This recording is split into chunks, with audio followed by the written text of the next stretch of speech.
Alright, what is up everyone? Thank you for joining me for episode 56 of Let's Nerd with Pathfinder Kingmaker, Extra Nerdy Edition. I'm your host Jay Dumont. We're just going to get right into it. So, in this episode, we have to talk to Valerie. She's been getting into some arguments lately. So we'll see what's going on with her. Then we're going to head to Oleg's, deal with some goblins, and do some other stuff. So, greetings, Valerie sighs. Everything is well, I hope? I'm ready for new orders. Valerie, we need to talk. You've been acting strange lately. If you are going to bring up that scene in the throne room, don't waste your breath. Eveld completely deserved that speech. Captain of the guard said you were taking it out on random people. Valerie narrows her eyes. So the captain of the guard thinks I'm incapable of carrying out my duties to you and your subjects? Perhaps he should change his armor for a judge's mantle if he's so ready to declare such verdicts. I know you had a fight with the storyteller and you yelled at Lindsay. The storyteller. What business of his is it if I have anything left from the order? Does he imagine I'm still carrying around Shellen's radiant face as a souvenir? And as for Lindsay, she knows full well how her constant babbling about her book irritates me. Why did you think that pasquinade next to the tavern entrance was about you? Who else could it have been about? The scribbler used to never leave me alone, dogged my heels asking questions whenever I appeared on the street, and now... Valerie stops angrily and looks away. Listen to yourself. Why all this bile? I want to help you. Valerie twists her lips and looks away as if she wants to end the conversation. Oh wait. When the girl starts talking again, her voice sounds soft. Please forgive me, Asirius. I understand your worries. My behavior over the last few weeks has indeed left much to be desired. I don't know why I'm doing these things. Lindsay thinks you're concerned about the scar. So typical of her. A superficial opinion, a superficial conclusion. Valerie sighs. Forgive me, it's difficult to admit I was wrong, and scatterbrained Lindsay is apparently right. The girl hesitates, lifts her hands and touches the scar on her face. Since it appeared, it's like the world around me has changed. Wherever I went before, my admirers, followers, and bards used to follow me around, and now it's like I'm invisible. Worse, I see how those I talk to, trying hard not to look at the scar. It's like it undid me, completely. Valerie stops again, absently running the tips of her finger over the ugly scar on her face. She finally pulls her hand from her face and looks at you. I've never seriously imagined what would happen if I lost my beauty. I thought my actions would speak much louder than my appearance, but now I'm having doubts. In this, and in everything else I keep telling myself.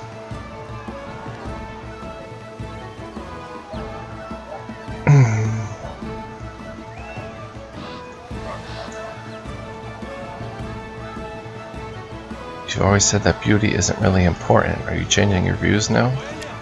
Valerie looks at you pensively for a few moments and shakes her head with determination. No. If I'm to break when someone looks at me askance after everything I've been through, it means I've never actually been worth anything. I may have well stayed with the order and lived meekly by Shaylin's orders. Ugh. Valerie straightens her shoulders and looks around with determination. Shouldn't have wasted time on these useless thoughts. I promise that you won't be bothered again by complaints about me, except perhaps from those who truly deserved a harsh response. The girl nods to you. Thank you for this conversation. I knew you would support me. No problem.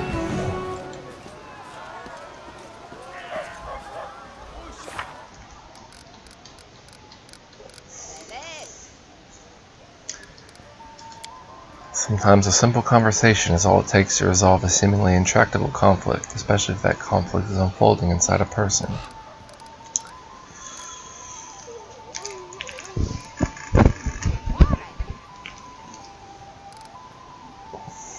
So there's the girl that lives by Silver Step, wants an emerald.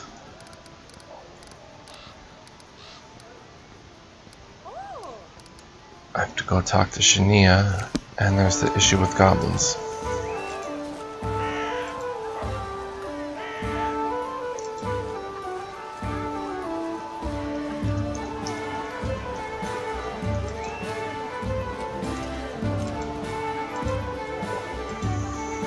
take care of those first. If we have a second on our hands, I'll level up Octavia.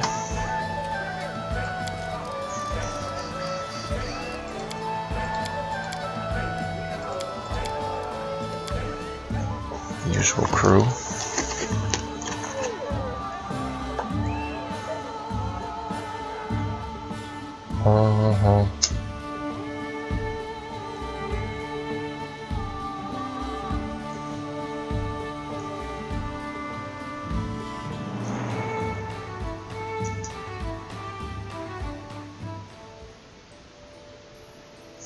Alright, Shania is in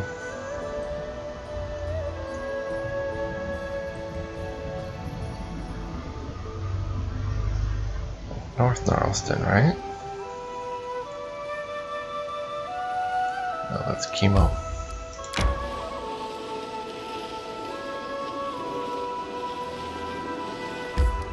We'll see what Shania's problem is.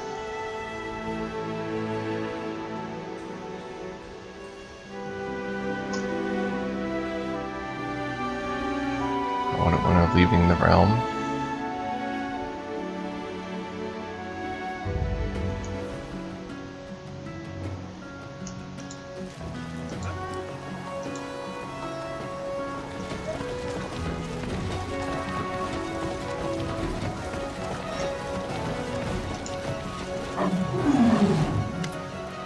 I'm pleased to see you again, O worthy one. What brings you to me?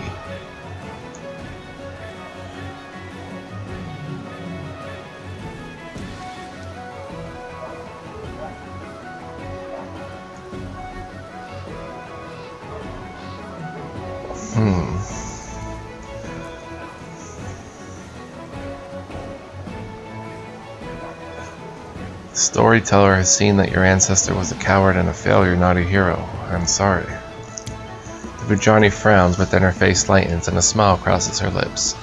This is not news that I expected to hear. And still, is this news all that bad? For it means that I need not sail back to Budra, but may instead continue my work here. This reminds me of a story. Maharaja Keben Saud etched his glorious name in history when he conquered the kingdoms of the genies. He spied on the descendants of the goddess Janasini, the Garuda, and saw how they charmed snakes by playing their flutes. Through these secrets, he discovered a way to charm and bind the genie to his will. Keben Saud openly declared this new mastery for all to hear, and in doing so insulted their race. Emissaries from the vizier of the genie of air, came to demand an apology from the wizard, only to be turned into slaves, and their bodies bound in chains. It was then that the Malik of the fire jinn, known as Afrit, sent his assassins. They hid in a cloud of dust, and approached as the mage was sleeping. But they did not know that the wise man had taught his servants his techniques. While he slept, his servants captured the assassins. The Pasha of the Shaitans, also known as the Earth Genies, sent his finest warrior, Turmir, the destroyer of palaces. By his command, Keben Saud's palace fell and turned to rubble. The cunning wizard foresaw this, however, and fled to the island of Jamaray. Tuamir chased after him, forgetting that the waters of the ocean could not hold his heavy flesh. As he began to drown, Keben Saud sent ships to save him, but only after Tuamir swore to serve him. As compensation for the palace he destroyed, the genie was commanded to build the pure temple of the Maharaja, which was 100 times more beautiful than the one he destroyed. Trust me, for I've seen this temple with my very eyes. Keep listening no matter what. One of the royal Marids, the genie of water, came to free his brethren from captivity. Of all the genies, he was the wisest. For 3 days, Keben Saud competed with the genie in the art of poetry. At the end of the third night, Keben Saud was so exhausted that he was about to take a ceremonial dagger to his own veins. The genie, however, was first to admit defeat, and entered a copper vessel which the wizard then sealed. It was thus that history came to know the Maharaja as the great conqueror of the genies. As you can see, your actions may be seen as valorous by some and heinous by others, for it is still forbidden to utter the name of Keben Saud among the genii, so much is it hated. Let others think of you as a villain or lunatic. All that truly matters is that enlightenment and devotion to your own goals blooms in your heart. It is decided. I shall continue my work on my path to mastery, and will create a masterpiece which will immortalize my name. May it serve you well, whether I be praised for it by your friends or cursed for it by your enemies. Wow, she's working on a masterpiece. Sweet.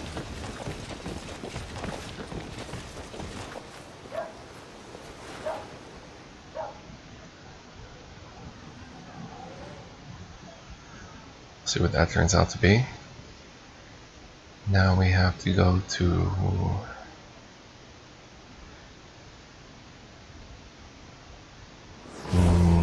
Oleg's Tavern. I hope Mim the jeweler also makes an emerald necklace. 1 day, 5 hours.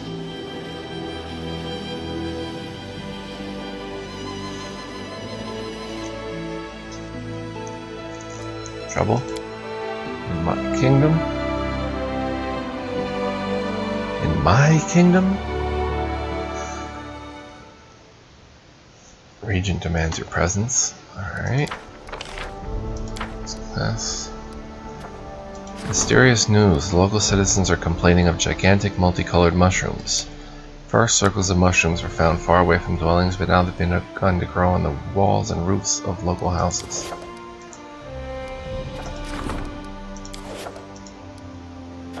Build a town. Oh, nice. The cost of buildings with the static community bonus is reduced by 10%.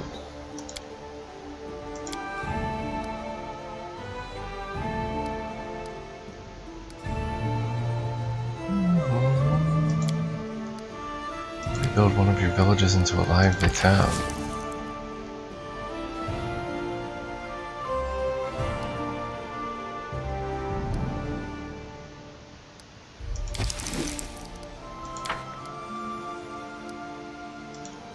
We'll do that, but I have to stop at the capital and buy BP.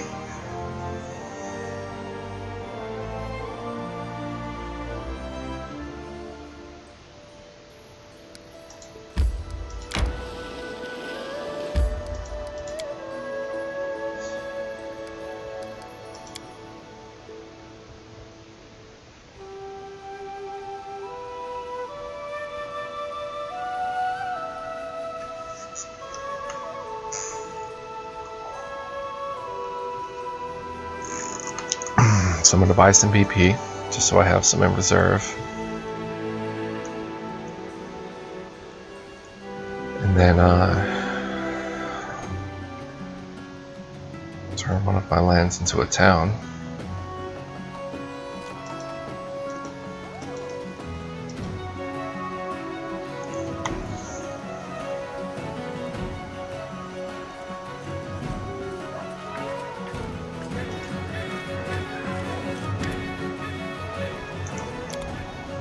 I don't know if I have to be here for that to happen, but I'm already here, so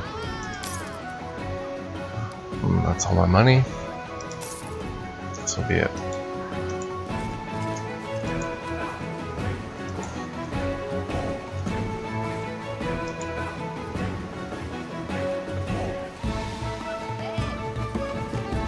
What shall we build into a town?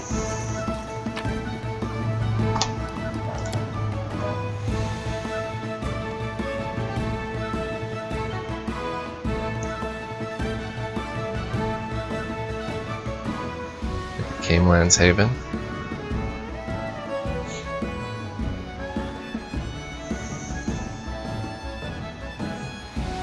I guess it doesn't really matter.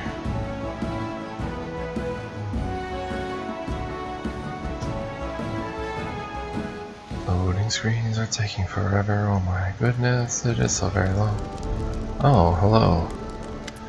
Vrask. Give me a breastplate. Specific request for you. Give me a Khalid style weapon. Sturdy, frightening, and elegantly simple. Got it, will do.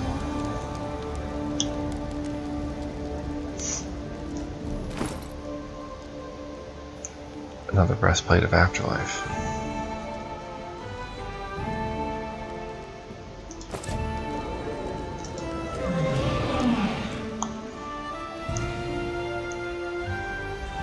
Worth good money.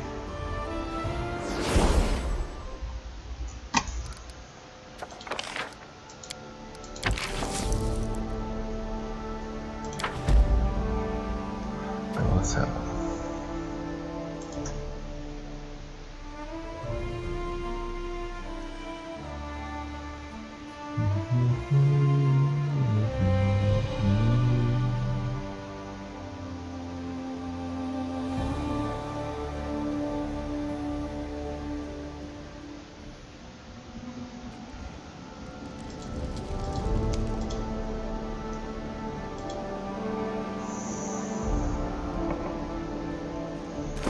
What does this thing do? +1 armor absorbs 10 points of positive, 10 points of negative energy damage per attack the wearer would normally take. It's the ability to cast daze.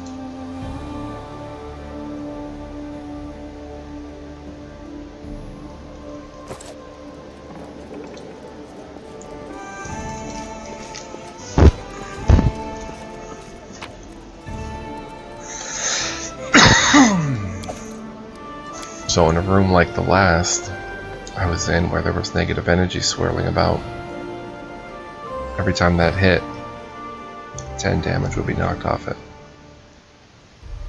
I was thinking of giving that to Harem, but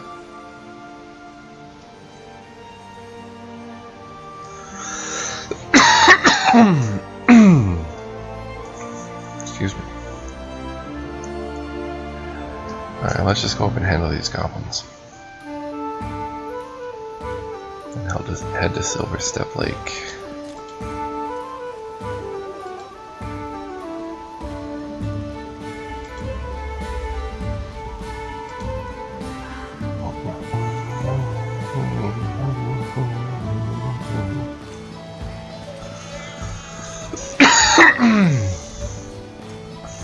Got a little frog in my throat.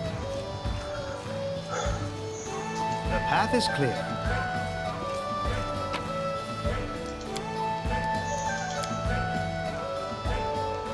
So Knock Knock wants to invite the goblins to come here, to the capital.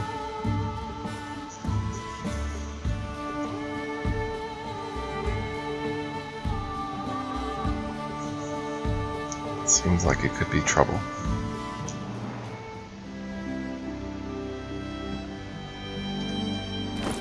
Alright, we're traveling light.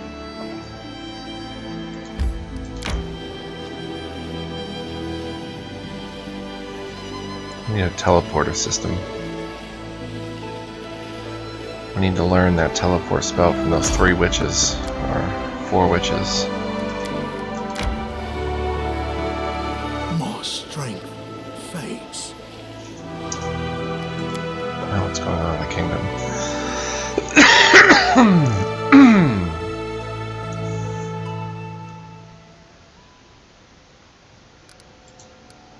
Mental dexterity, another gang of petty illusionists.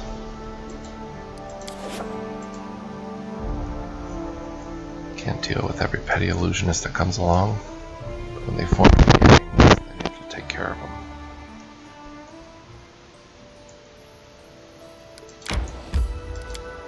them. My strength fades.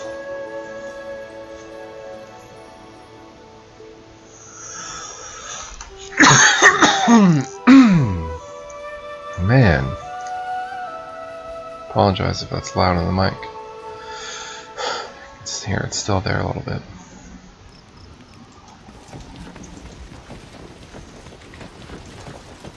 Alright, goblinoids.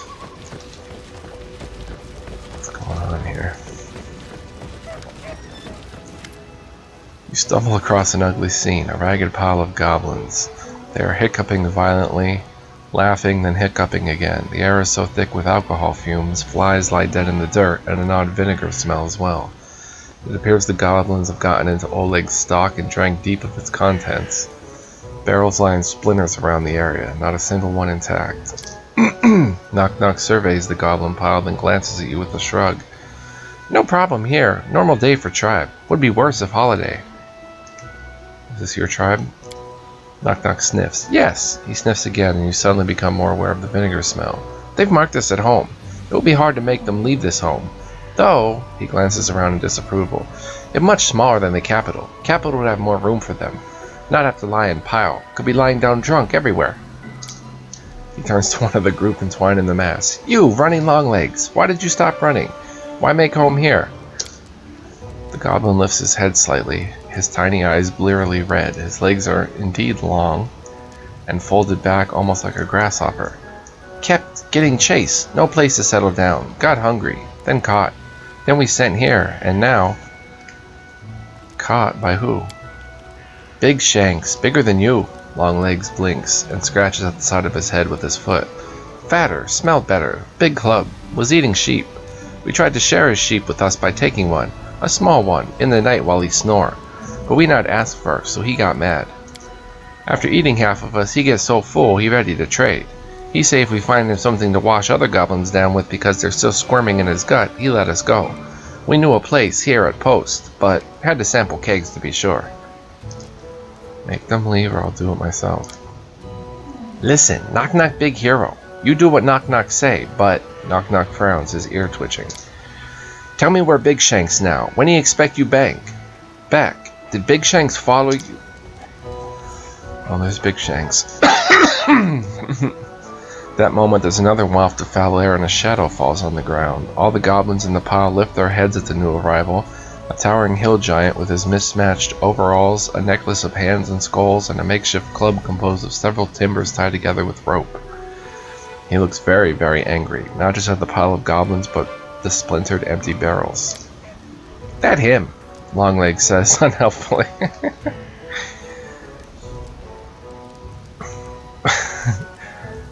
Look,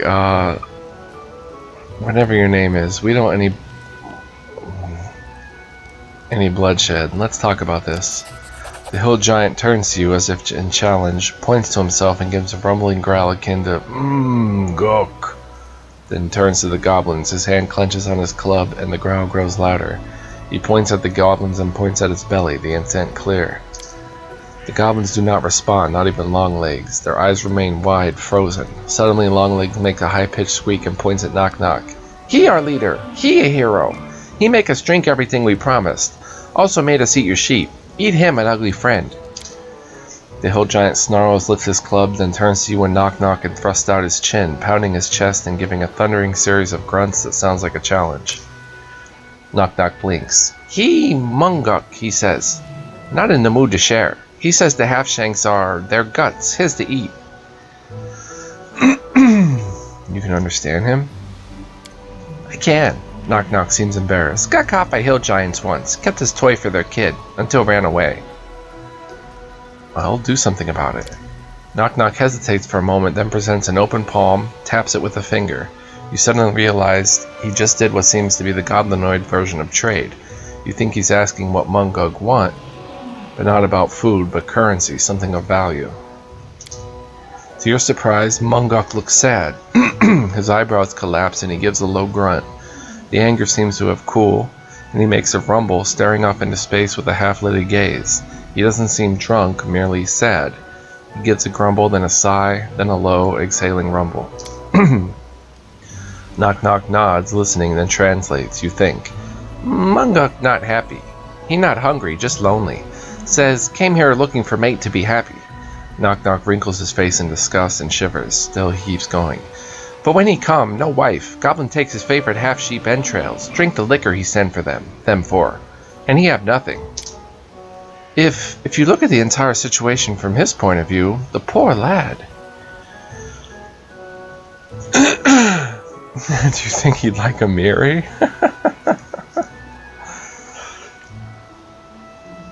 A wife? Really?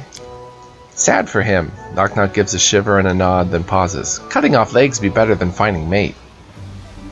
Can you tell him to look elsewhere for a wife? Knock Knock shrugs and amidst a series of what passes for rumbles, and he makes a slow sack-shaped gesture in the air, then points to the gate of the fort. Munguk shakes his head slowly and sighs again, giving a low grumble in his belly. Knock Knock shakes his head. No, he said he looked everywhere. Do you think he'd like a Mary? What? Knock Knock shakes his head. No one does. Ah ha ha! Mary snarls sarcastically. As she does, Munguk looks up at her and his face brightens. No, no! Mary shouts at Munguk, as if bringing a dog to heel, and his eyes widen in fear.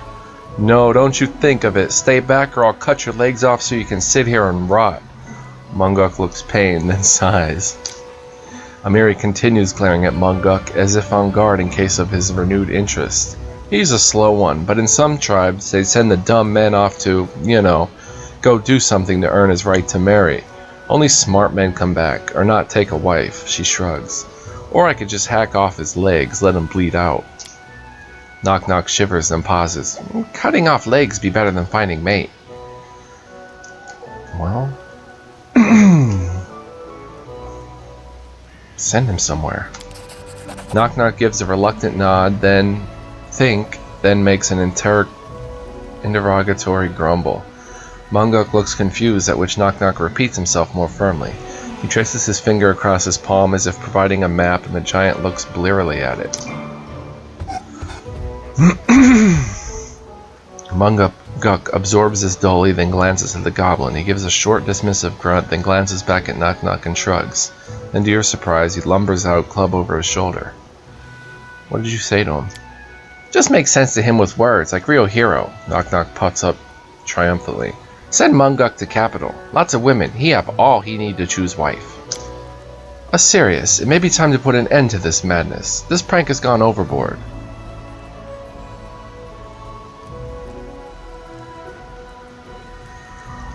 What? Why did you do that? Knock Knock loses some of his puffed upness, his ears drooping. I not counsel well, but hero good at chasing off giant means Knock Knock good hero, right? Ignoring him, pile of goblins are all watching you as they sober up. The goblins seem ready to bolt. You catch Longlegs slowly uncurling himself from the pile, apparently ready to run. You notice a number of the goblins are looking at Knock Knock with a strange fascination. Dealing with the giant must have impressed them. Knock Knock, deal with your tribe. Knock Knock steps forward and gives a series of cracking hisses to get attention, and all the goblins stare at him. After their eyes on him, Knock Knock, his eyes narrowed, goes to each one of them in turn and raps him twice on the head, hard. They wince but say nothing, except for one feeble groan from a goblin more sober than the rest. Make great deal with you. You need to go to bigger place or I hit you again. I show you. The goblins stare blankly at this. Knock Knock sighs. Me big hero. Follow me. Take you to new place. The goblins nod and begin to untangle themselves, but they are doing what Knock Knock says, some of them rubbing their heads. Knock Knock turns to you. Big hero, Knock Knock, take care of them. All good. Where are you taking them? Knock Knock pauses as if he's forgotten what happened a few moments ago, and you realize he has. Capital big enough? Yes, capital. Before you can stop him, he turns to the goblins. All you, go to capital. Knock Knock commands you. Go. The end of your barony just drew closer. Much closer. To your horror, the goblins scamper away, running in all directions, but toward the direction of your capital city.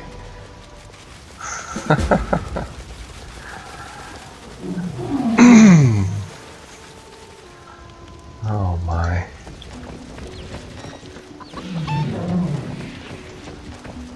Are we gonna see Munguk and goblins in the capital? I'll go ahead.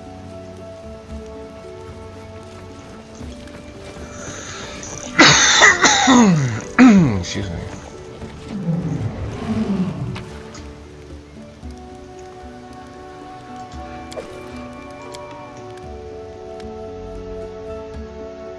Well, I hope the capital remains serene. I hope that doesn't knock the capital too much. Knock knock.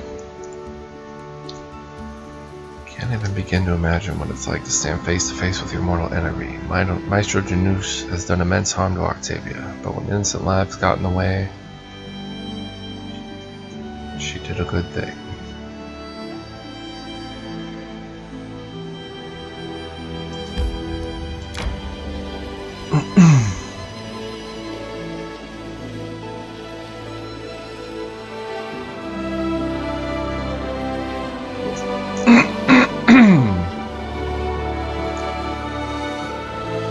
Still need some more bridge building projects. Kingdom.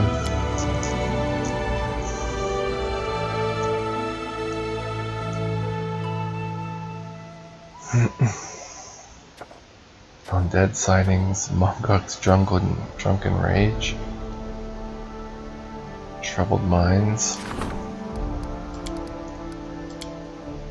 Wow.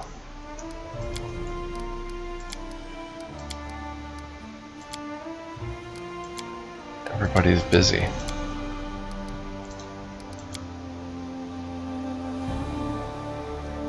They've taken to singing insulting songs about the Baron, painting things over his portraits and vandalizing his statues. The rabble love it, and foreigners snort at the sight, but it's more than just a joke. The one who gets laughed at doesn't get any respect. They're one step away from a riot. Oh man, so many events. I'm gonna have to get back to the capital and sort this stuff out. Now let's head to Silverstep. So I guess Mim is staying in this village near Silverstep. Silvershire.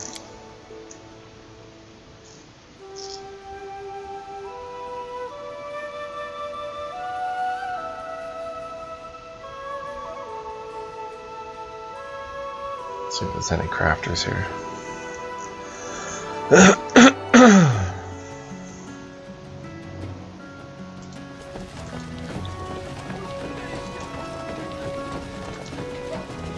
Mim Wobblegander.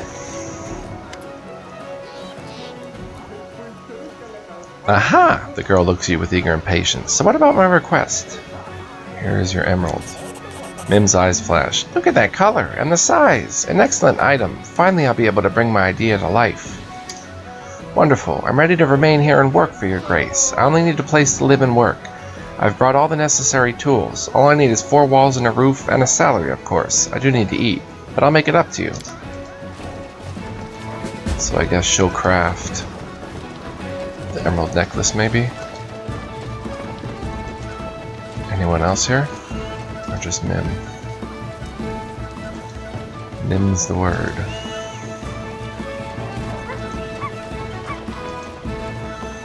Oh, Knock Knock is really tired. He's so tired he can't move. Okay. Whoop.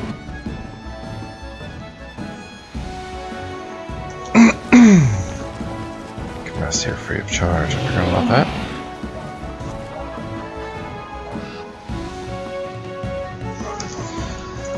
Alright, we'll head back.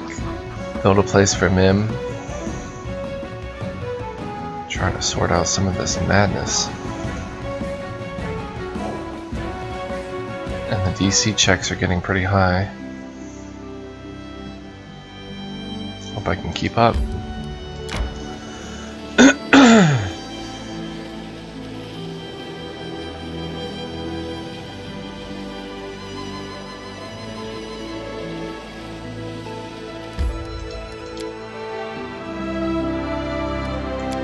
I hope I have enough time to head back to the Duns Ward area. Find some of those defaced sisters for the barbarians. They said they can help me figure out what happened to Varnhold.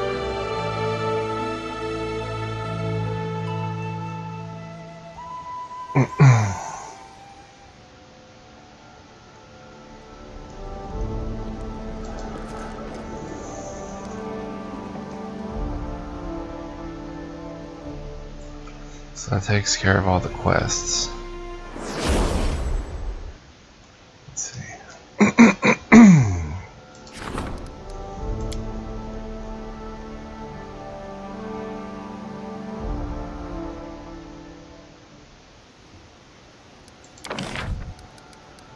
Mim's jewelry shop, adjacent to a tavern and longhouse.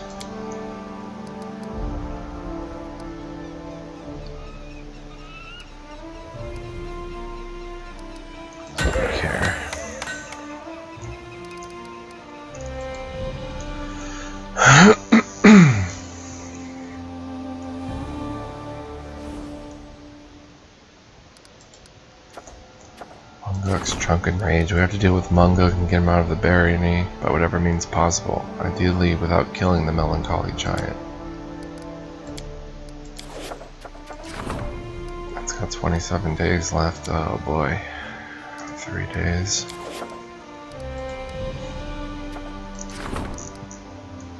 Let's try to level up.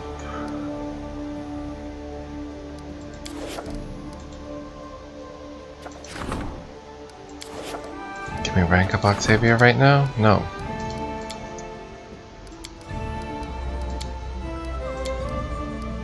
Can we rank up anybody? General. Storyteller.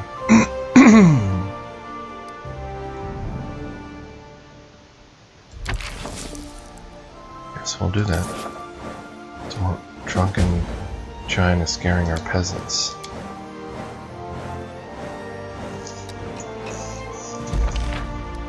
Success. Triumph. The advisor captured the Fae in the act, confiscated his gold, and drove him out of the barony. Gambling Fae. Success. A village was rebuilt into a town. Strengthen the storyteller skills. Which one was built into a town exactly?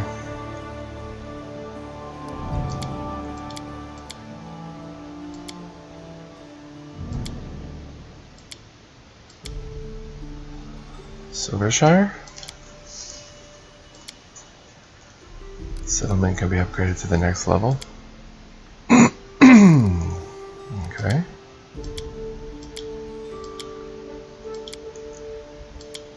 What dale it is then?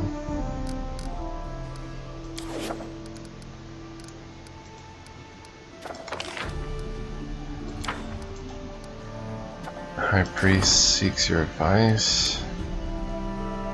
True masterpiece. Upper harvest opportunity.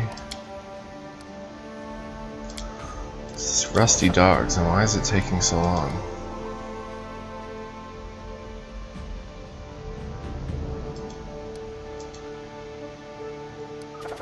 Oh no, did I lose Casil? No, I didn't.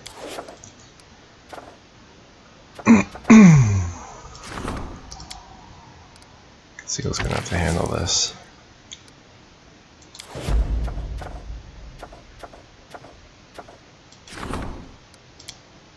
We have more problems than we can deal with.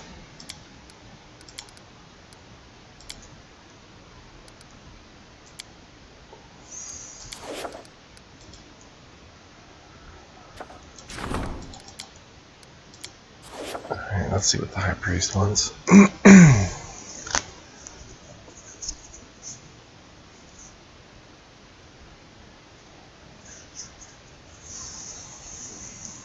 Jihad.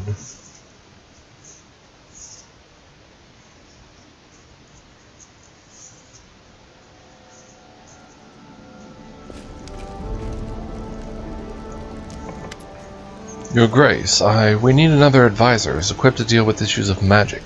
In the past, I've spent some of my time on these affairs, but now the population of the barony and my congregation has grown so much that I simply cannot handle the extra responsibility.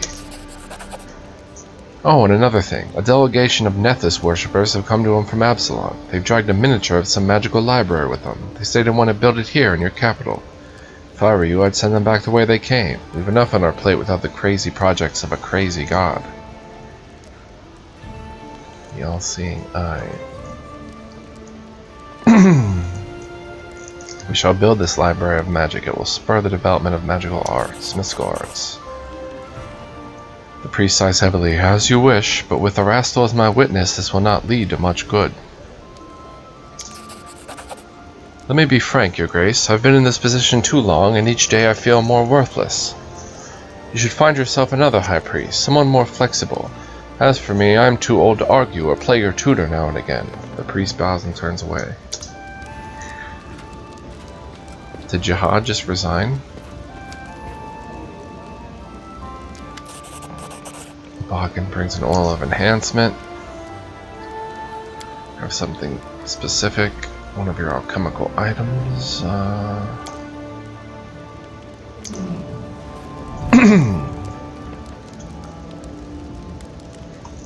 Chemo. Bows awkwardly. It is ready. I brought you something. A spear. A quiver of arrows. How about... just think of something yourself.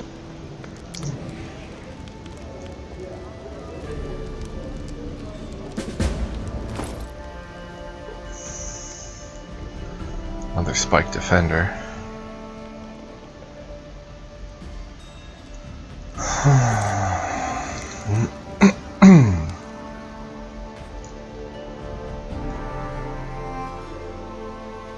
I don't think John resigned, did he? He did. What am I supposed to put here? Harem? With his +4?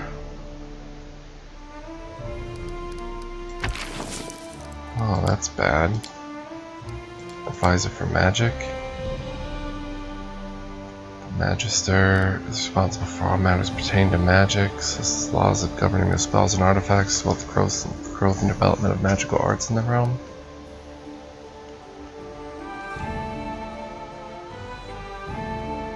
Living free and unrestricted use of magic. Who would replace her as regent? Valerie.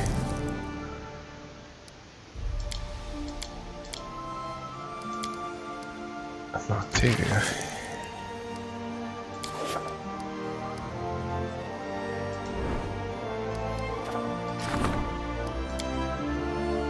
Okay, Harem's +11, so that's good.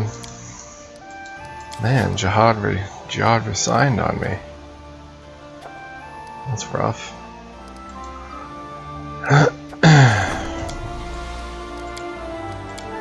Dead sightings.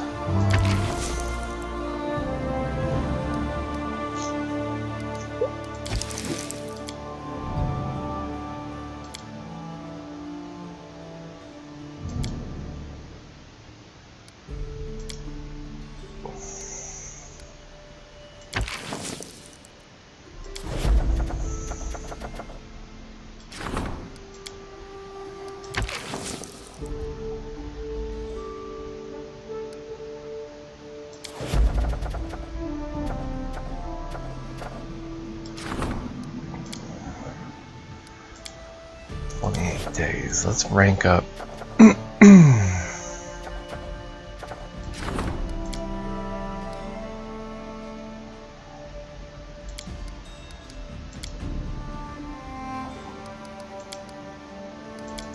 Let's rank up Harem. Quick save, making sure I can actually do this.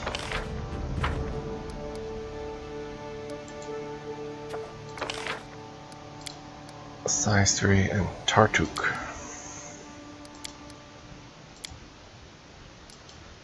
Oh, the Magister researches them.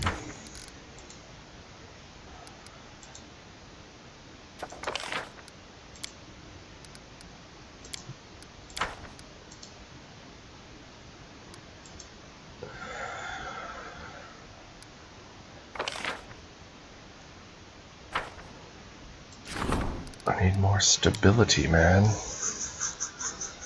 stability keeps going down.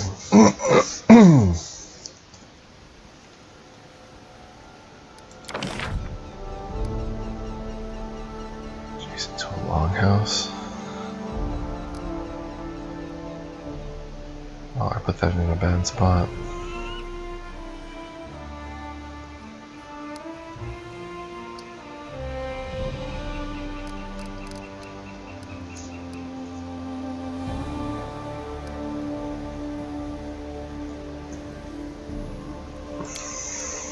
Can't put a watchtower here. Oh man.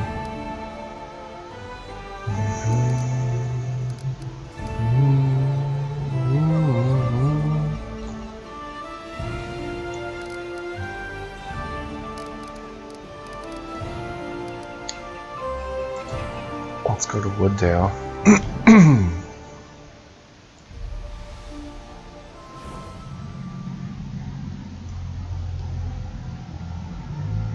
See if I can upgrade some stuff up here. It's now a town.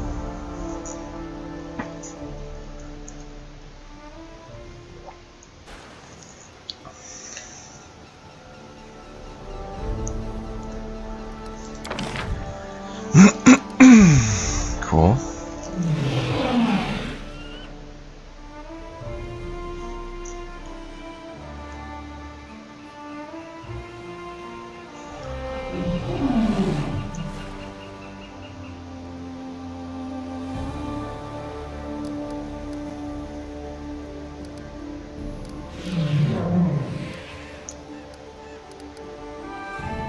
Community instability of jail. Build a jail. Adjacent to a barracks. There's a barracks. That'll give me some needed stability. And an Ethos library for free.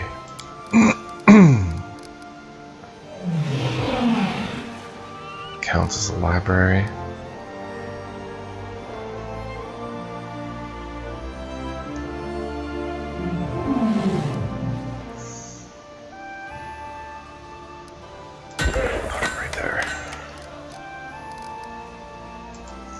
Cool. But now,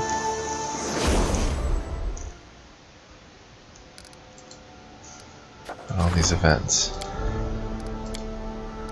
I was going to rank someone up, the High Priest. It's a quick save. I don't know if this is a smart thing to do or not. At this point.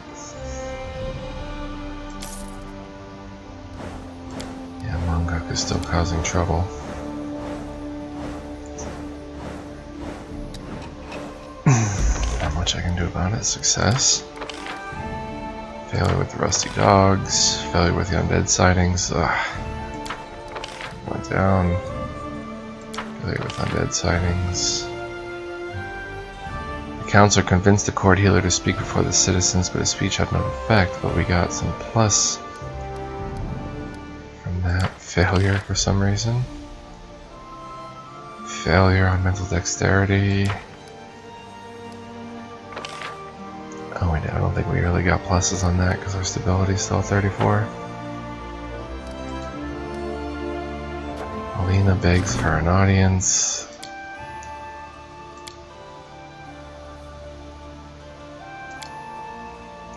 Magister asks for an audience. Oh my gosh. Hope I'm not falling too far behind. Keeping their ranks up.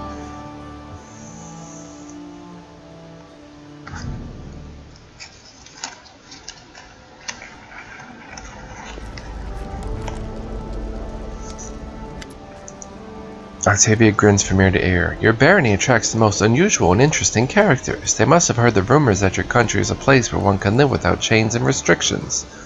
Not long ago, I was visited by an appraiser of magical items, a rare and sought-after profession in many countries. This man proposed that he settle in our lands and open his store. I agreed then and there. Why can't we be as good as Absalom, right? In tribute, he'd offered his new ruler a valuable gift, but he didn't dare select a specific item for you.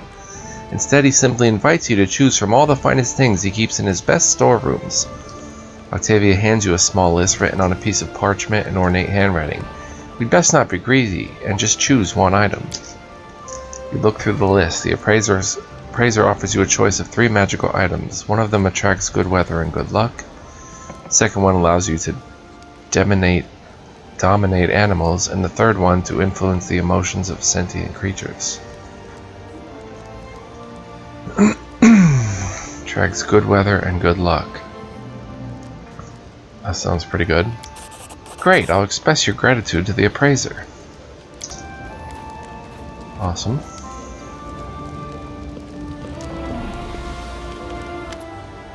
Alina's face is pale and her red hair is a mess. It's awful, Your Grace. Ekin is missing, and Natabi too. What do you mean missing? He was happy for a while after our fest. Things were going well, but then he started feeling down, restless. His thoughts may have turned him to his family again. And then this, Natabi kept turning up. The more he talked to Natabi, the worse he got. She would whisper something in his ear, and he kept ordering more and more wine. Then last night they left the inn, armed to the teeth. Tried to stop them, but I couldn't. They haven't been back since. Where do you think they may have gone? If only we knew for sure, Your Grace. There is one spot, though, a bridge over the Gudrun River. Travelers have gone missing there. They say it might be the work of giants. Natabi was close when some woodcutter told me about it, and I'm thinking maybe this woman dragged Ekin there?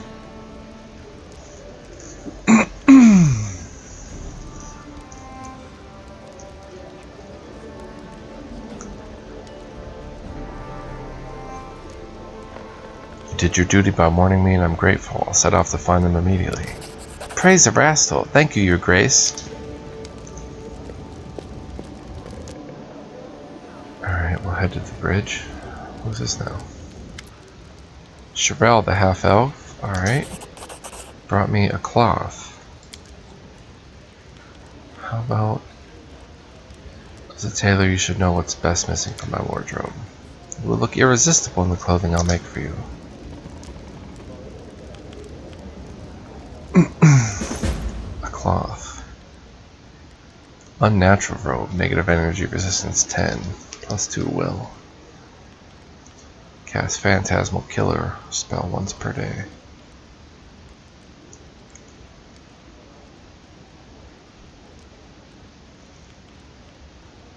Alright, who has the Cold Iron Longsword? Because if I'm going to the bridge, I want to fight the Crag Linorm. That's there.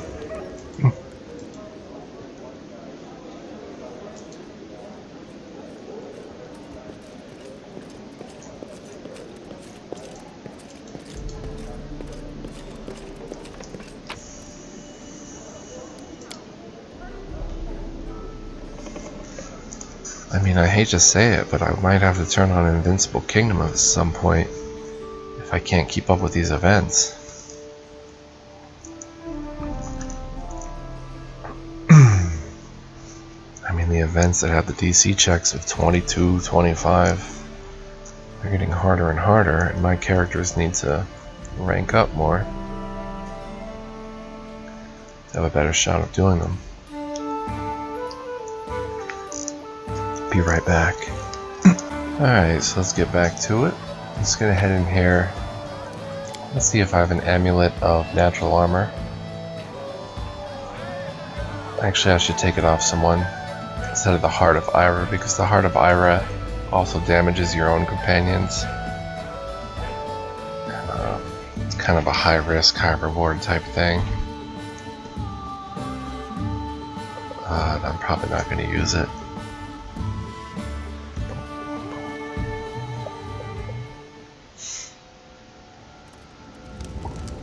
What do we have here?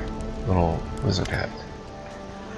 Greetings, Your Grace. Allow me to pay respects and deliver a gift on behalf of my master, a well-known connoisseur of magical artifacts, kindly welcomed by you in the capital. Let me introduce myself. Erlene Greyridge, at your service. The girl bows briefly, then springs back up. She casts curious, assessing glances across the throne room and holds out a package. This is a modest gift from my master, Your Grace. May it serve you well, and in case you're looking for more. Erlene looks at you sideways and smiles mysteriously. I beg you to forgive my audacity, but since destiny has given me an opportunity to speak with you face to face, you see, my master is a highly educated and respected specialist, but unfortunately he has no business acumen whatsoever. For my part, as much as I appreciate collectible items of great aesthetic value, I'm far more interested in turning my knowledge in this sphere towards tangible profit. If you take an interest in obtaining magical items without all this hassle, I could arrange it.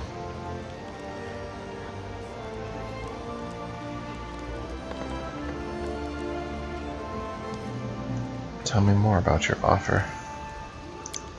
You see, over all my years of travel, I've built up a long list of contacts across Galarian. In other words, I can acquire magical rarities, no matter the distance or difficulty. If If you kindly help me open my own shop, I'll gladly quit my master and use my talents for your benefit. Arlene stops speaking and looks at you expectantly. I'll see what I can do. Oh, thank you. May your reign last for years to come, Arlene bows. I dare not distract you any longer, your grace. I didn't get any smuggling from that. And did she bring me a gift? What did she bring me? I don't see any gift.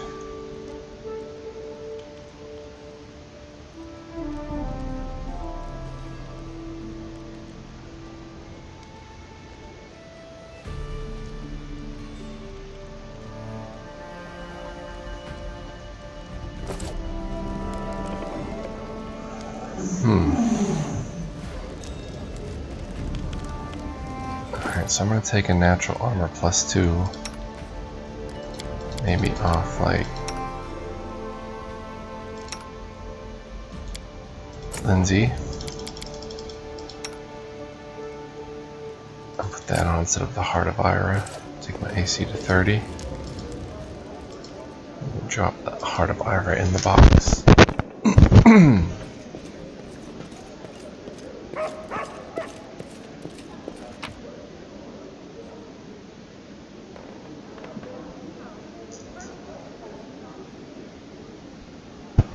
I don't understand that last encounter. I'm gonna see. Is she talking about smuggling?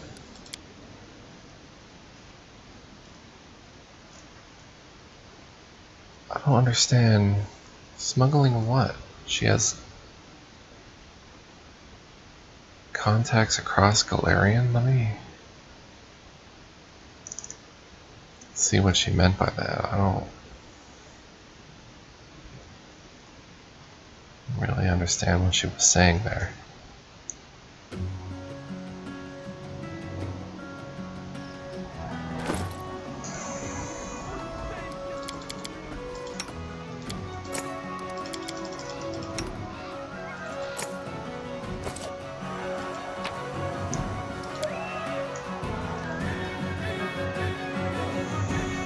Is she insinuating that she was smuggling magical items?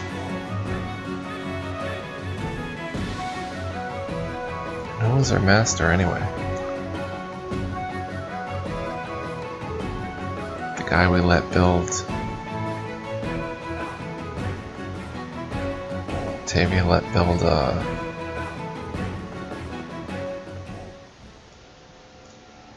or the thing we picked from Octavia? I don't know. That's one of those.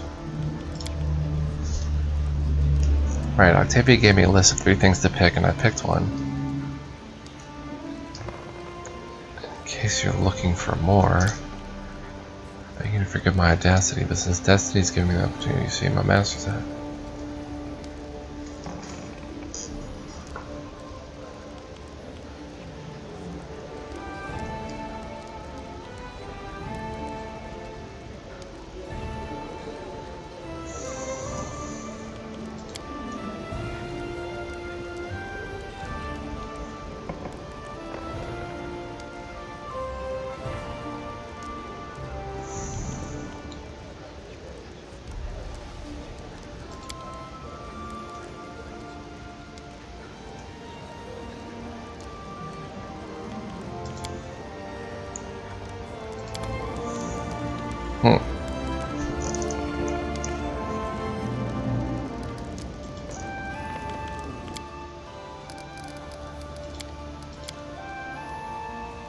That's weird dialogue there.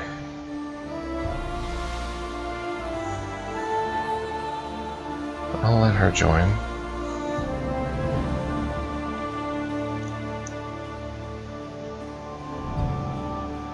I don't think it's smuggling. She's just gonna acquire the items and sell them to me.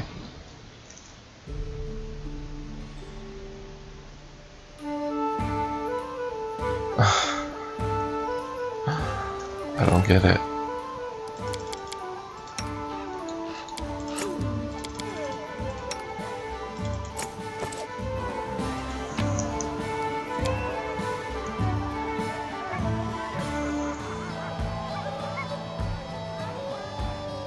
He wants to give gifts, and she wants to make money off the gifts.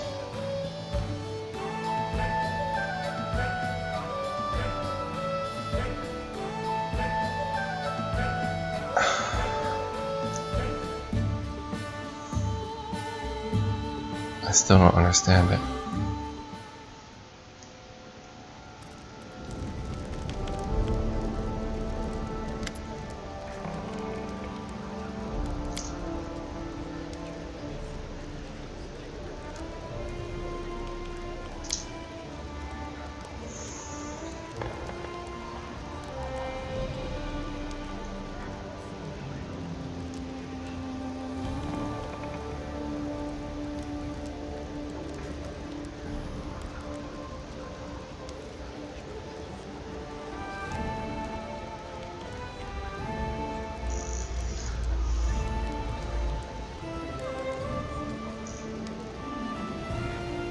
I'll tolerate smuggling minimum.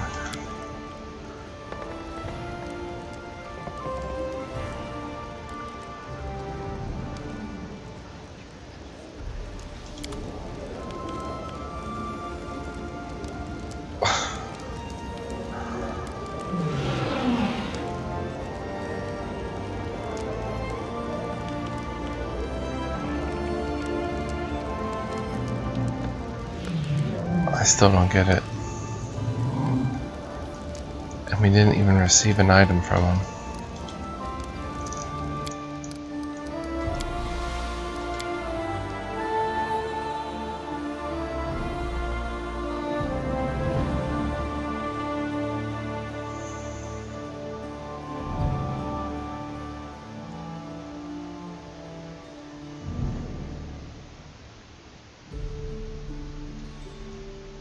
I'll just take her up on her offer. I like magical items. Hopefully they're procured in a legal way.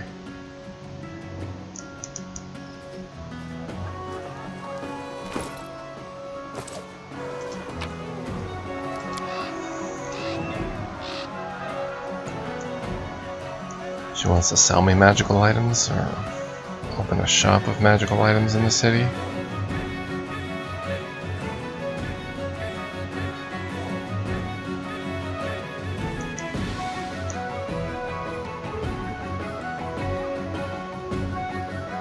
Doesn't mean they're smuggled, doesn't mean they're illegal.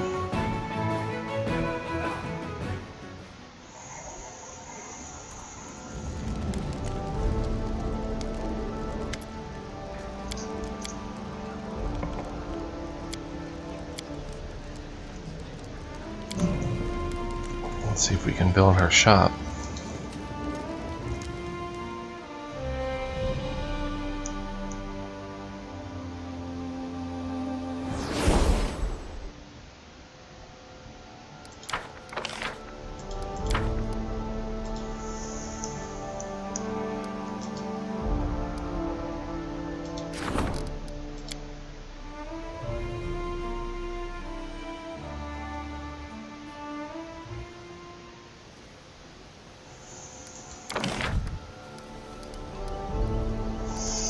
Arlene's Magical Rarity Shop.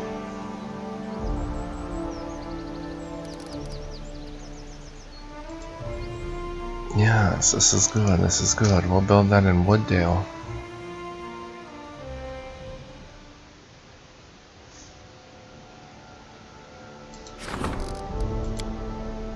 She just has many connections to magical items. That's awesome.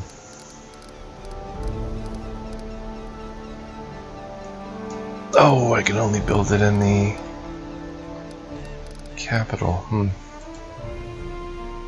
So something's gotta get sold.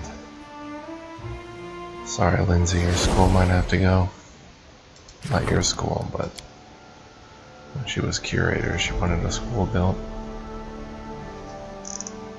Why did I ditch the orphanage? As terrible as that sounds.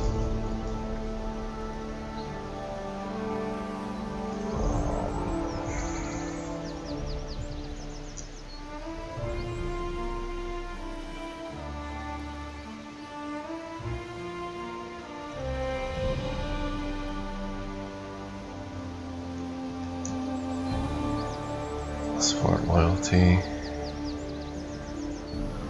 Support community.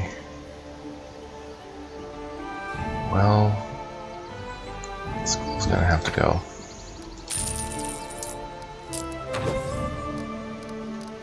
And Erlene's magical rarity shop.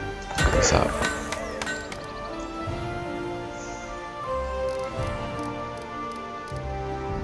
Build the Nethys library somewhere else. Alright.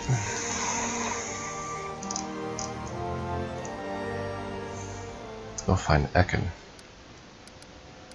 I don't have time to rank up right now. Ekin's missing.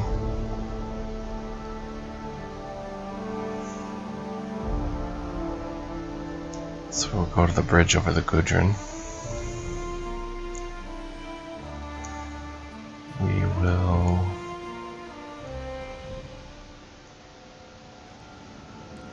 That's pretty cool. So that just opens a magical rarity shop.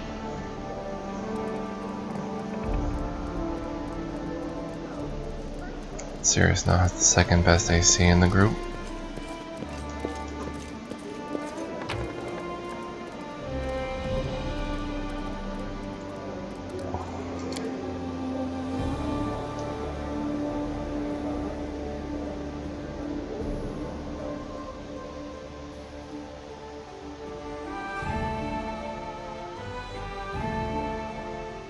What if I take a fighter next level and get a bonus combat feat? With the Sirius, be 4 different classes.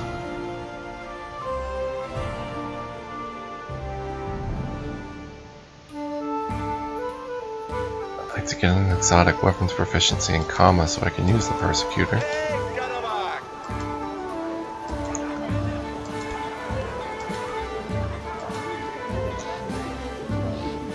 And pretty much we're going to the Gudrun. Also to fight a Crag Linorm, which I have no doubt we can take out now.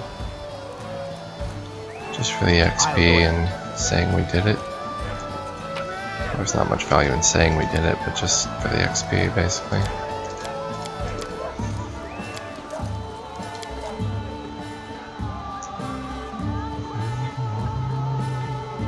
And of course Ekin. Can't forget about him.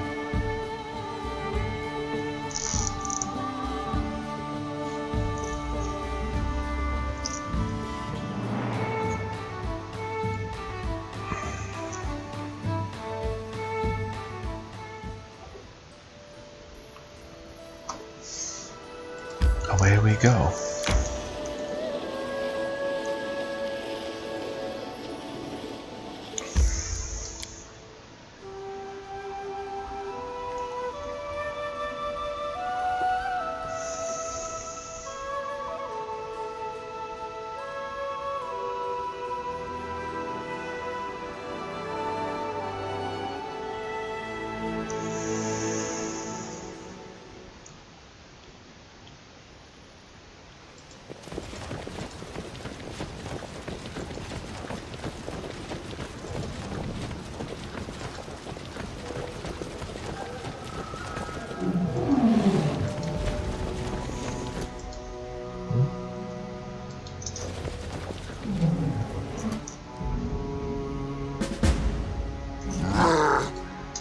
Fighting giants.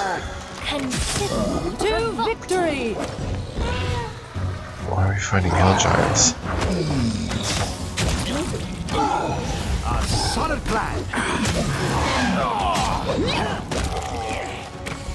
Not used to lighting enemies on fire. I'm not first. afraid. My power at an end.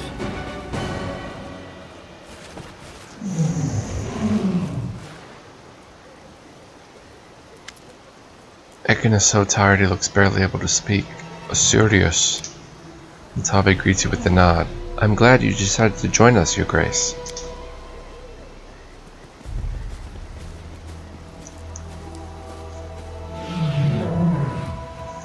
Oh God, so much blood. What happened here? Ekin, I was so worried. Alina, how did you get here? Alina wrings her hands. I followed you, Your Grace. I couldn't wait any longer. I almost decided to come by myself, but then I saw you walking out the city gate. Valerie sizes Alina up like it's the first time she's taken a good look at her. You brought yourself to leave the city? For him? And she turned around and examines Ekin with the same fascinated look. Ekin, in the name of Erastil, stop! I can't imagine how bitter you must feel now, but you can't wash away your grief with blood.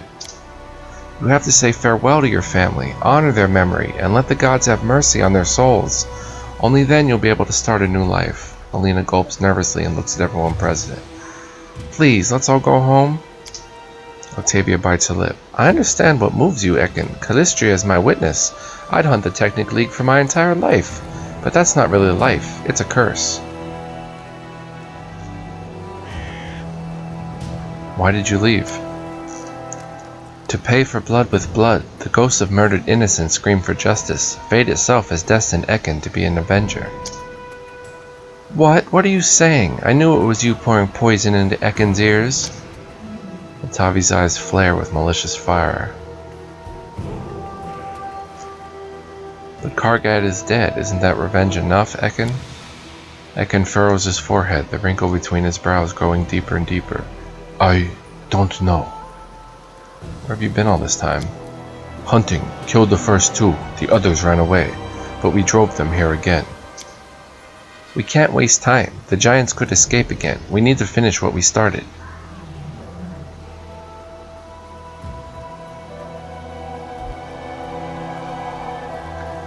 Don't let revenge drive you mad, Ekin. Killing these giants won't bring back your family nor bring peace to your soul. Stop and let us honor the memory of your family as we should. But another day. Ekin stares into your face for a long while, then his head dips, defeated. I give death to monsters, and they steal my life. Day by day, week by week. It's time to put an end to this, and bury my family. Cold fury can be heard in Natavi's voice. Well, everything is clear. In this case, I got nothing more to lose here. Farewell.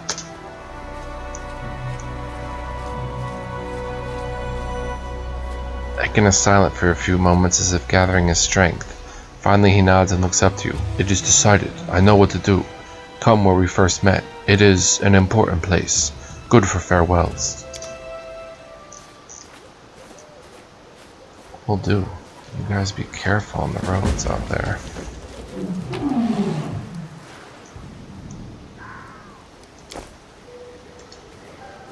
Conduct the ritual. Ooh. These giants from the hills come bearing gifts.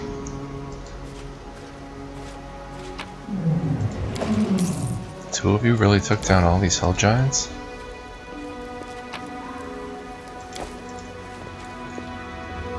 Well, before I do that, I want to go over here and give this a good solid crack. We'll see if we can put our skills to the test. What is pausing the game? Oh, more hill giants? Let us strike as we will prevail. Okay.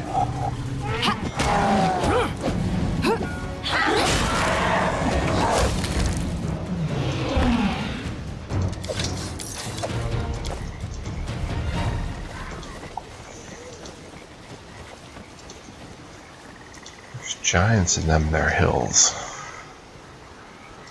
Alright, I think we can do this. I do. I think we have enough juice in the tank to knock this thing out quickly. So let's bless. Everyone Let's get counts on me. heroism. So I am. So I am.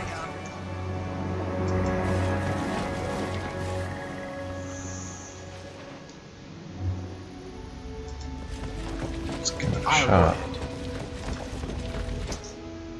You can count on me.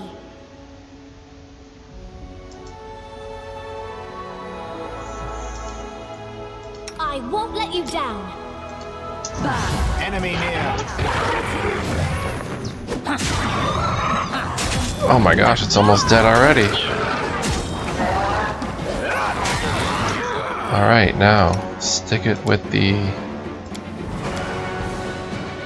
cold iron. Dead.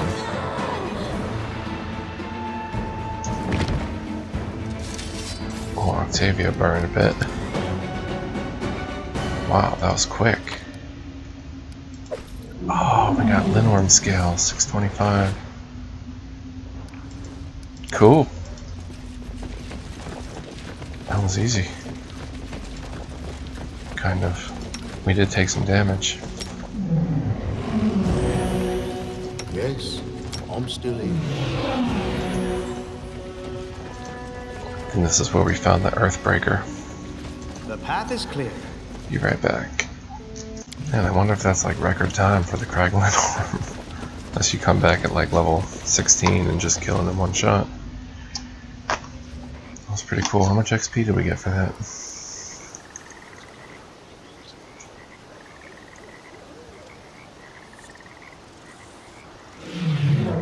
$1,440. Not bad.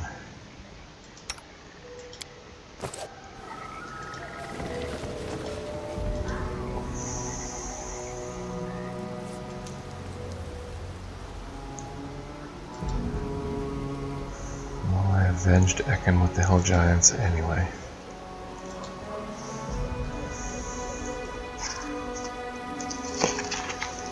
Pretty cool.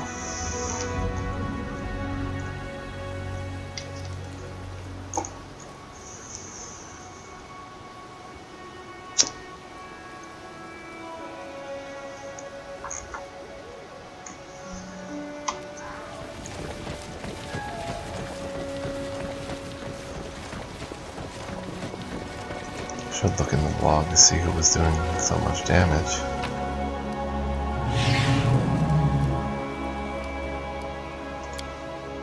Probably Knock Knock and Amiri. Maybe a Sirius.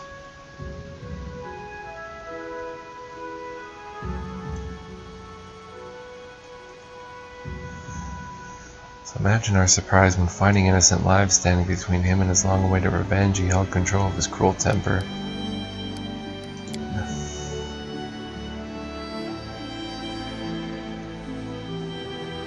Now what?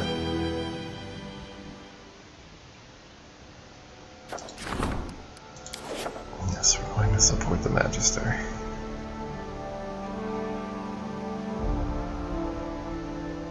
Usually Harem wouldn't care to meet such guests, but when he found out the dwarves were in trouble, his desire to gloat took over and he hurried to help.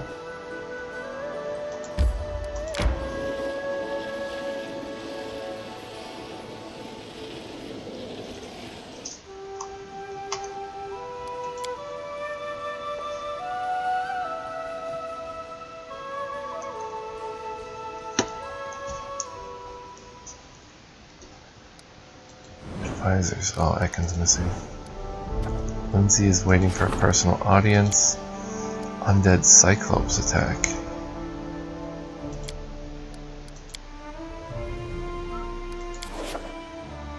That's not good.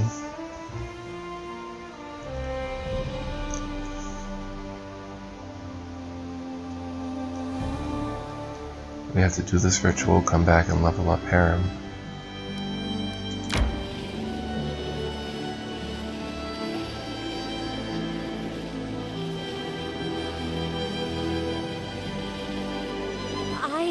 Need to catch my breath.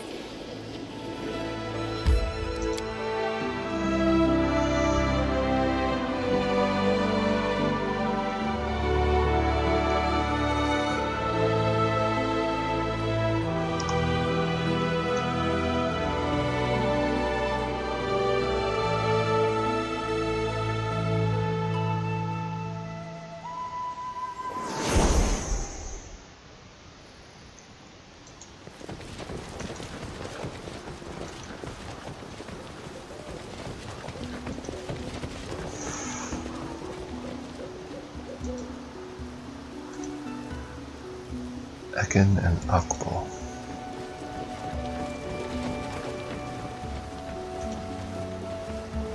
Let's perform this ritual.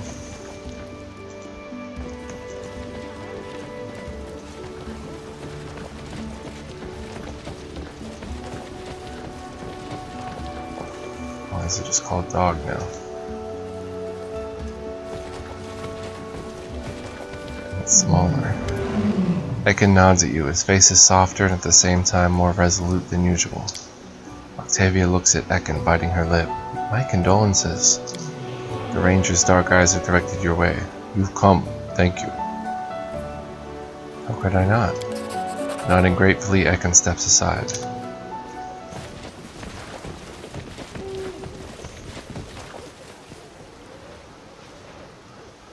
This is where he buried them. I was a father and husband. I did everything in my power and failed to protect you.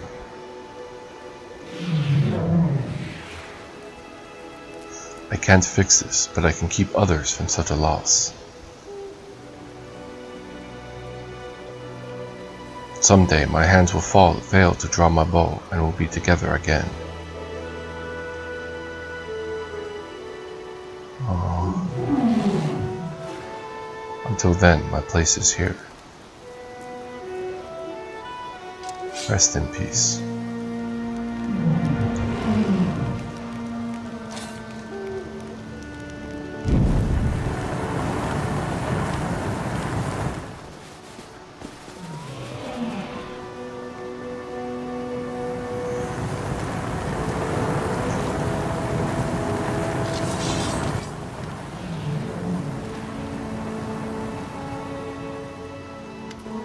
Natavi grins ominously, reflections of the fire dancing in her eyes.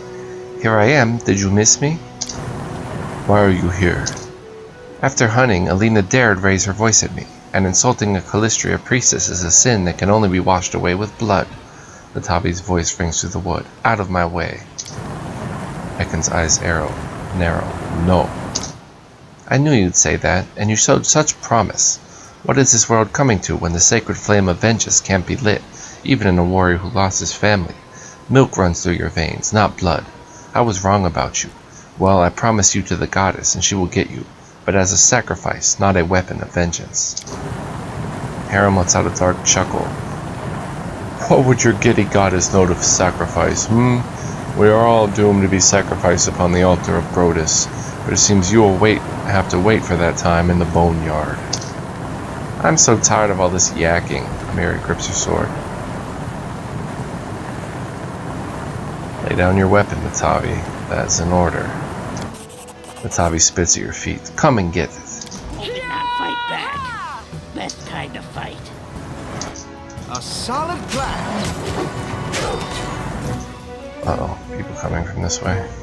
Knock knock, go chop them up. Keep lighting enemies on fire first. Hey, can someone help me? My mistake. Oh.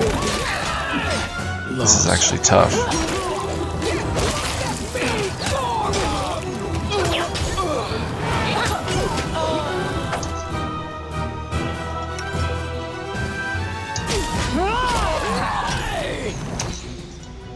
Marnie, come back here. Tired. Legs weak. Stomach empty.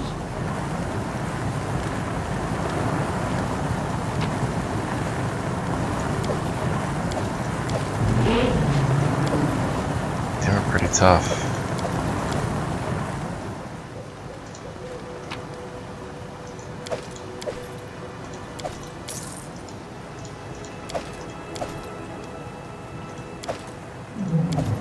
So we got 2 kukris, scale mail, an amulet, a ring, and some bracers. Wow.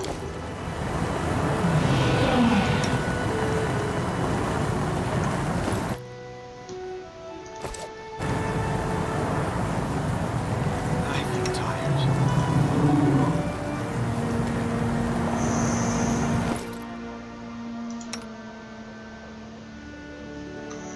She's dead.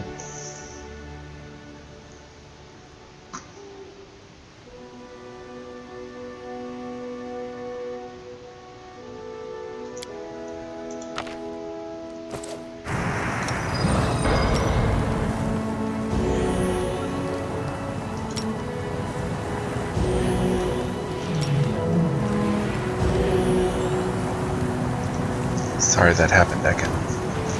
I didn't know Natavi became a priestess. She changed a lot. Echo frowns and wipes his brow. Thanks for the help. I hope she didn't ruin the day for you. This wasn't needed, but we couldn't stop it. Ekin winces. Come talk to me in a few days. I need to speak to you.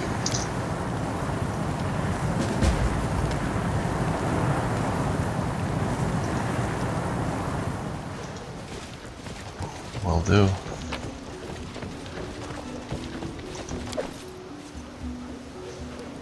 Oh, what about these ones up here? Oh, we got their stuff. Alright, so let's see what she dropped. 2 kukris plus 1.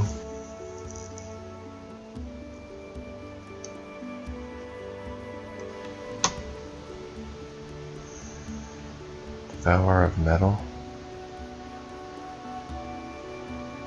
Scale Mail plus 2. Breastplates plus 2. Random Protection plus 2. Natural Armor plus 2. Braces of Armor plus 2.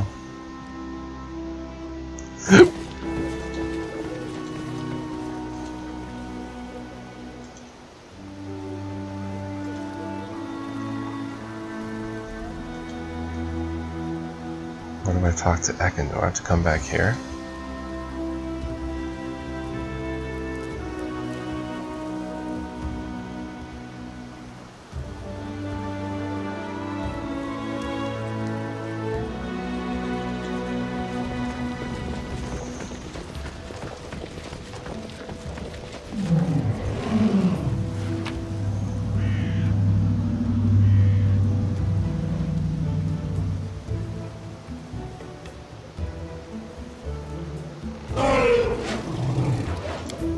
Marty said go.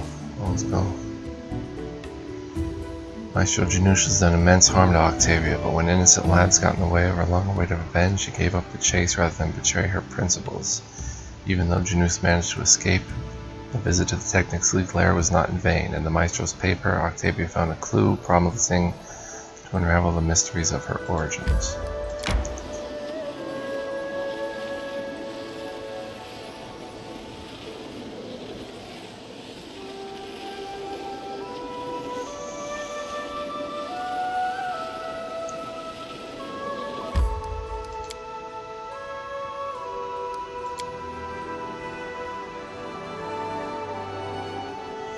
I have to ask Octavia and Harem about their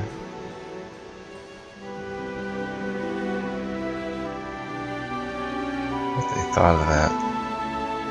Their quests. Not quests, but what they thought about their encounters. I need to catch my breath. Who's this? The young man rushes into the throne room. His clothes, formerly stylish and sophisticated, are torn and muddy. Your Grace, praise Shell and I made it here alive. I beg you, please help us. Alandi, what in the hells are you doing here? Lindsay blurts out angrily. Oh, Lindsay, I'm so glad to see you. Forgive me, Your Grace, for my lack of decorum. My name is Alandi. I attended the Pitaxian Academy of Grand Arts with Lindsay. Our teacher, Eobald the Insightful, has been forced to flee the wrath of King Iravetti, along with a group of his students. We almost made it to the capital, but we were caught. Only I managed to escape to find help. Lindsay opens her mouth, about to say something harsh, but she realizes the gravity of Alandi's words and interrupts herself. What do you mean? Professor Eobald is in trouble? Ceres, we have to help.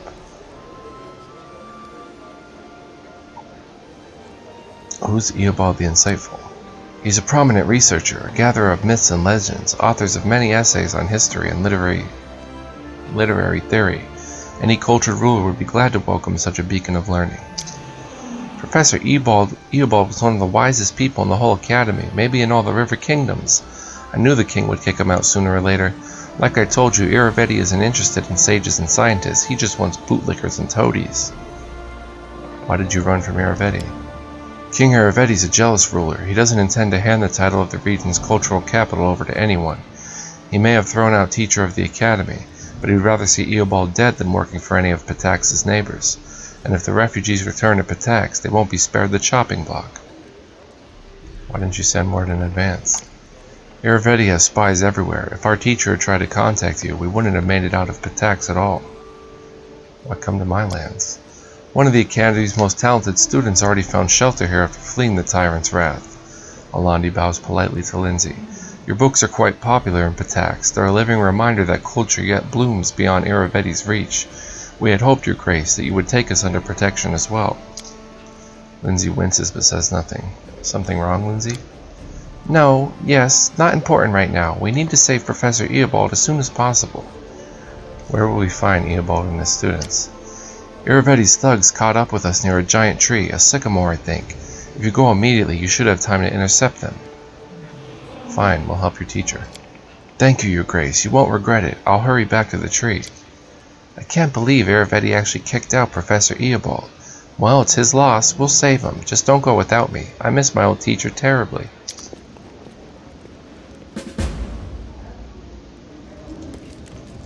It is done. Ekin is not here with Akbo.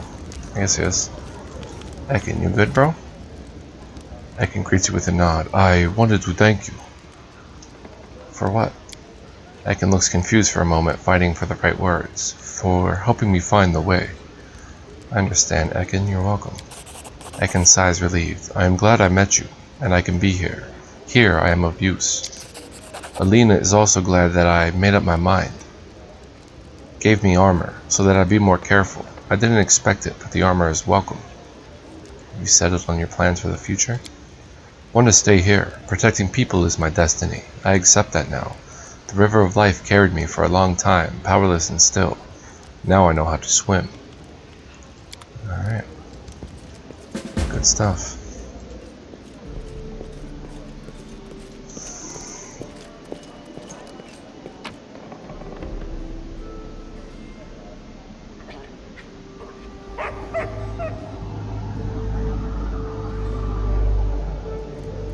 So once again we have to rush off.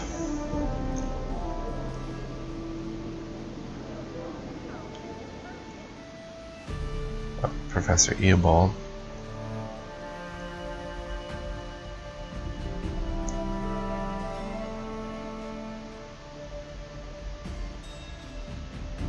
As soon as I get a chance I'm going to level up Harem. Rank him up as an advisor.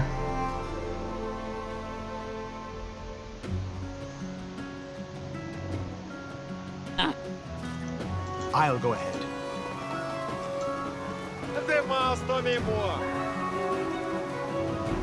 It's getting a little thick in this part of the game. A little dense. I'm hoping that it's all good.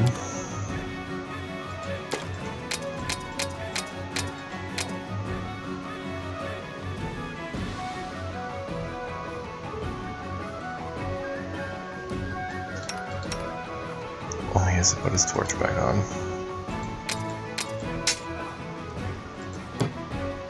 Let's put these two. Let's put these two. Unnatural robe. Don't know yet. Wayfarer's Comfort. +5 leather armor allows its wearer to cast Divine Favor 3 times per day as a 9th level cleric.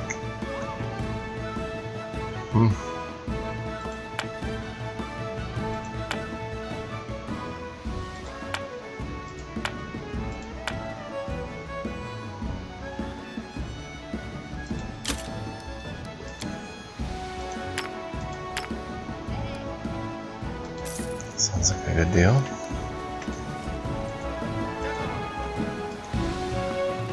We'll rest at the old sycamore tree.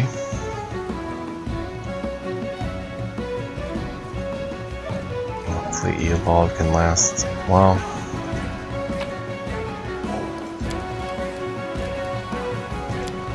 Maybe we can make it there without having to rest. We finally discovered the terrible details of our exile. Our tribesmen tried to kill Amiri, but she killed them instead. What barbarity. Apparently it's Amiri's fault that an evil spirit started haunting the tribe. Their family reunion did not pass without some assault and battery. It's not so easy to turn away from one's past. Wherever you go, it follows behind.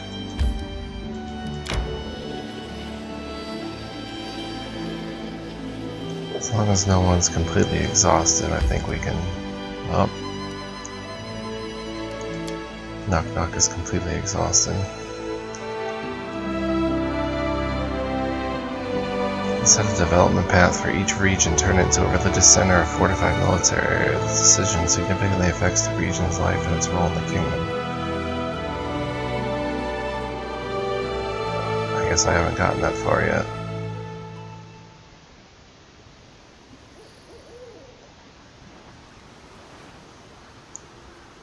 Oh, knock, I can't move.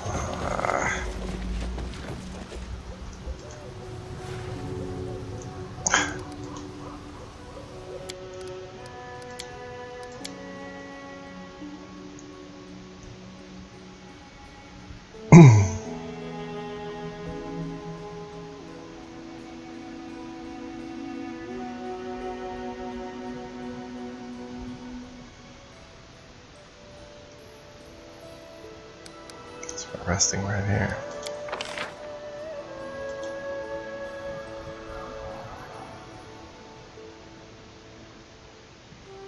This one to AC.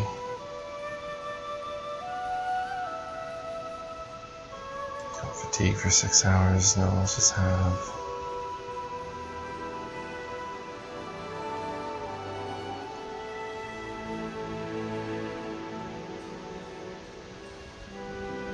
Succulent sausages.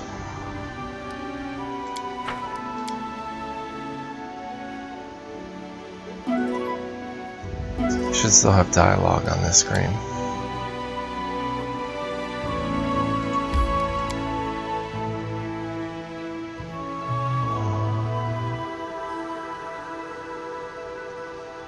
Can't believe Jod resigned on me. Because I was doing things that he wasn't agreeing with. Although a library to Nethys, maybe not the smartest idea. He's a two-faced god, half good, half evil. I'll go ahead.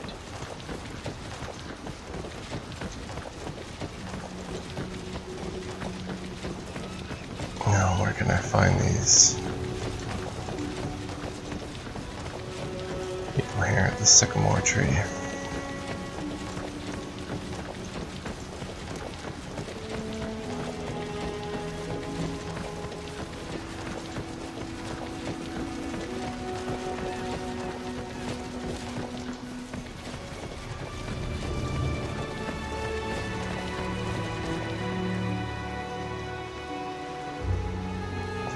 Hello?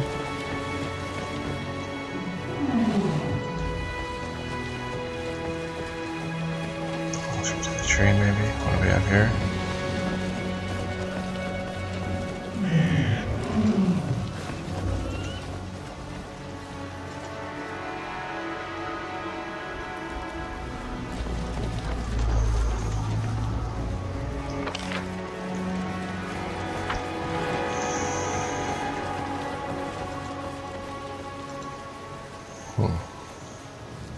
The path is clear.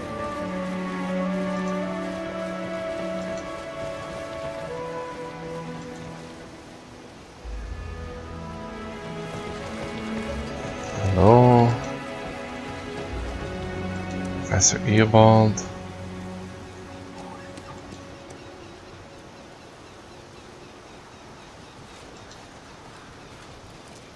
Around here?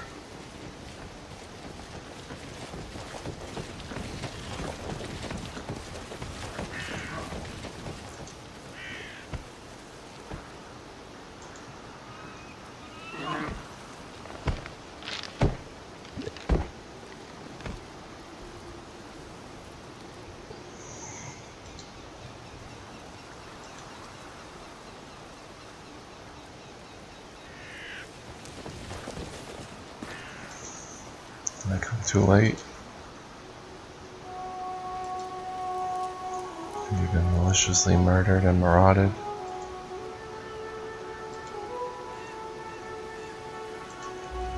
Here, what's this?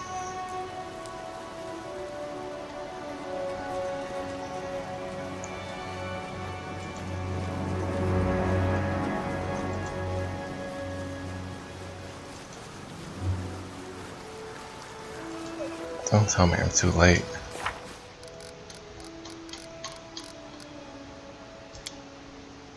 Find Eobald and his students near the old sycamore. It's never even down this way.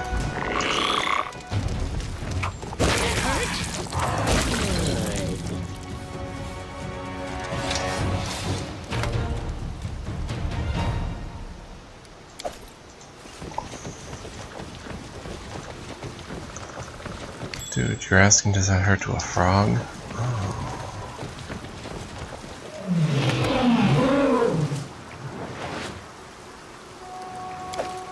Cool. Me see, me keep.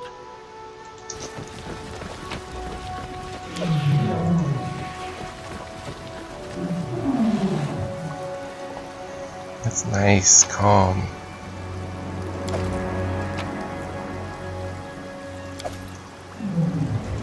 Lights and kobolds living in harmony again.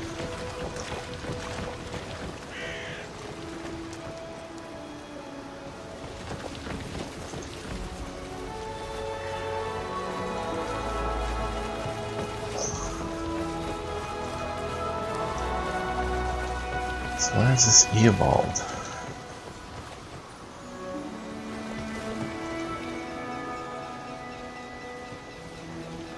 Tread lightly.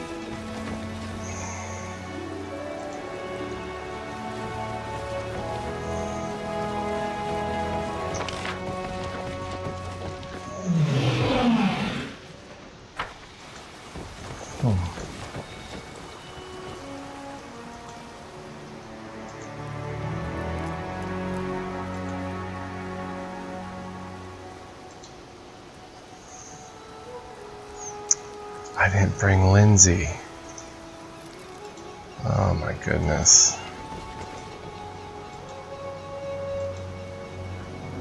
No wonder.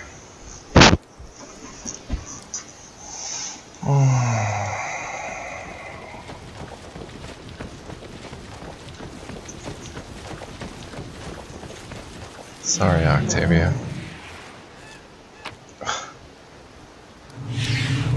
Foolish, foolish, foolish. It's too late here. It's 12 o'clock at night. 12 a.m.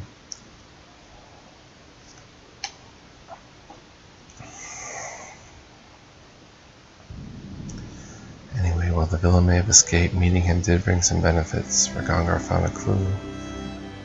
Solve the mystery, alright.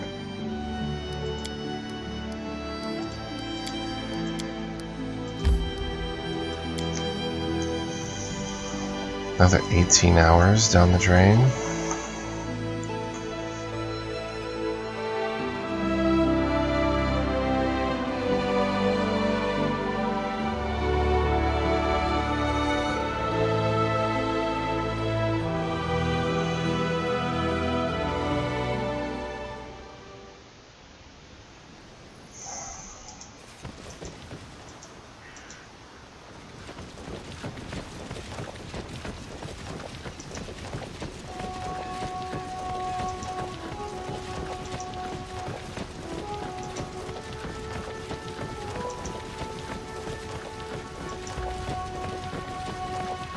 I'll go ahead.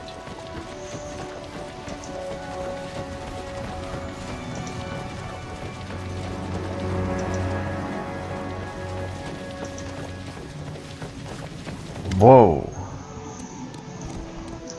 Aesh, the free shepherd. A group of young boys and girls play their lute as a horde of centipedes surround them, swaying their horns and hissing to the tune.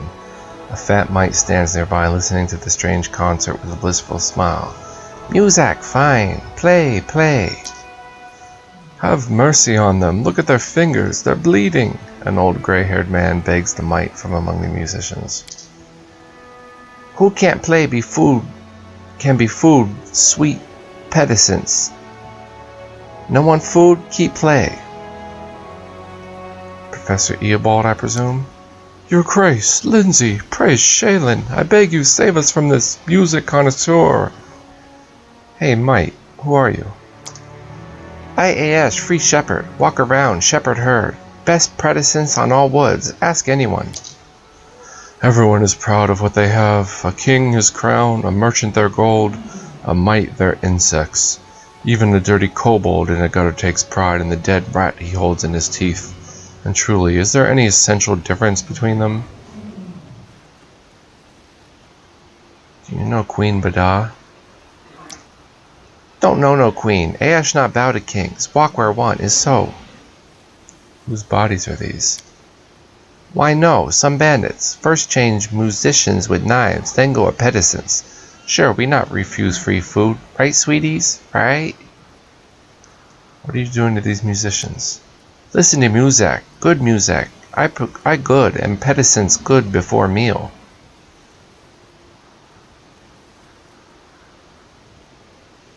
Aren't you aware that centipedes get indigestion from music?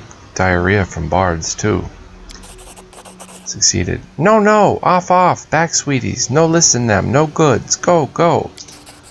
The mite leads the centipedes away, tenderly patting them on their backs as they go. Oh, man.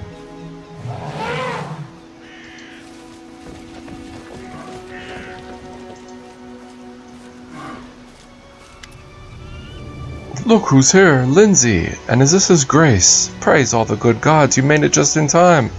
A little bit longer and we'd have been done for. I must say, your books have been very successful, and starting your own publishing house with the printing of a book banned by Iravetti's personal order, well, that was a bold move. I'm so proud of you. Teacher, I'm so glad to see you. I can't believe that talentless hack Iravetti kicked you out of the academy. Wish everyone could see what a philanthropist and patron of the arts he really is. His tricks can make up a whole book. You know, Lindsay, that's not a bad idea. I know many details of just how much harm the king brought upon his own academy. If you find yourself with time between adventures, I'd be happy to sit down and write such a book with you. All the more so now that you have your own printing house to print it. Seriously? You want to work on a book with me? Of course I'll find the time. Let's set off for the capital as soon as possible. I can't wait to get started. Hail, Baron! Now we all... Alandi stops when he sees Lindsay's piercing glare. Is something wrong? You don't even remember, do you? Of course you don't, but I'll never forget.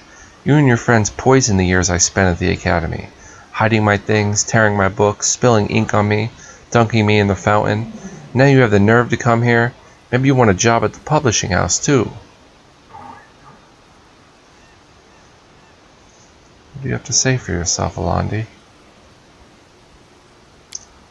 What is there to say? We were students. Sometimes we made jokes, pulled pranks. Sometimes they were rude and stupid. I'm sorry, Lindsay. I'm ashamed of my behavior. I never should have done those things to you. You can shove your apologies all the way. You hear tears in Lindsay's voice. Please, Lindsay, we are at your mercy. Will you truly stoop to revenge? Is this what you took from my lessons? What do you want to do with him, Lindsay? I don't know. I'm sorry, teacher, but I can't bear to look at him. Let him go wherever he wants. Restov, Maivan, or Absalom for all I care. I'll even give him money for travel, just so I don't have to see his face. Lindsay, Eobold clasped his hands before him. I understand that you're hurt, and I'm at fault too. If the other teachers and I had paid as much attention to the students' behavior as we did to their grades, Eobold closes his eyes and takes a deep breath. I cannot change the past, but please find it in your heart to forgive Alandi. He's an exceptional poet. Allow him to atone for his behavior. Bring a little kindness and light to your barony. Teacher, I don't know. Lindsay looks back at you. What should I do? Maybe I should forgive him? Let him write those brilliant verses of his? The scumbag. Forgive him. Give him the chance to atone for his deeds. Lindsay glares at Alandi for a long while, then sighs and looks away. Fine, stay. But you'd better write the best poetry in the world. Got it? I'll be checking. I promise. Thank you. I swear you won't regret it. Let's get back to the capital. I can't wait to start working on the book, teacher.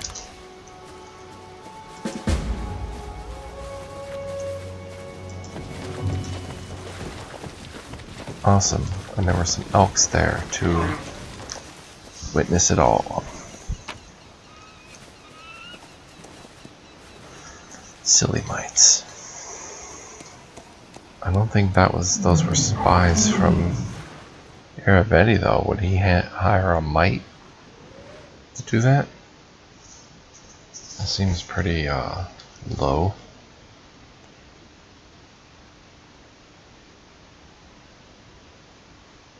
And penna seeds.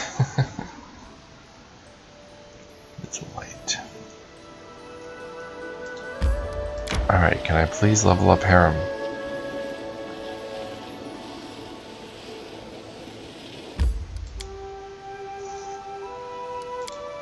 Are any more people going to be rushing in for help?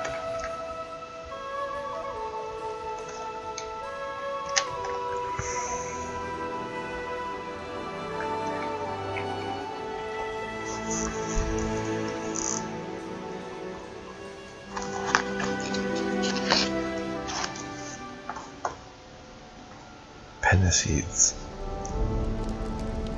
What does this know? Nazriel bows ceremoniously. A dagger. Alright, I want something from you.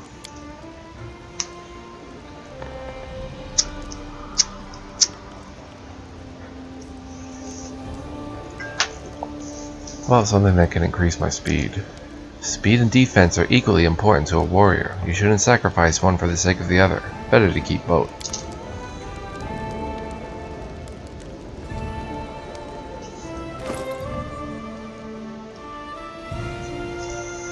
Another troublemaker. This is a good weapon. And he could actually wield it like... Let's see what that would be. 19 to 26 plus 17. With a lesser critical, but times 3.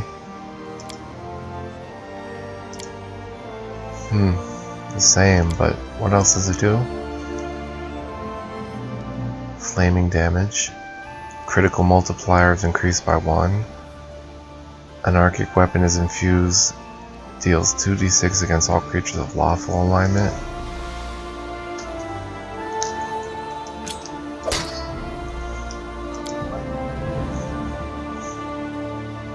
I think we'll wield it. Times 3, 19 to 20. Yeah, sure. Sounds like a good idea.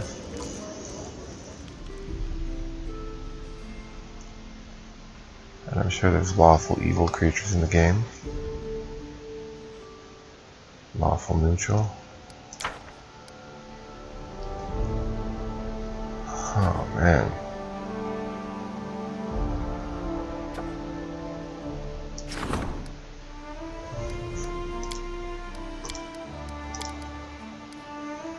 Trail of Daring Lorik.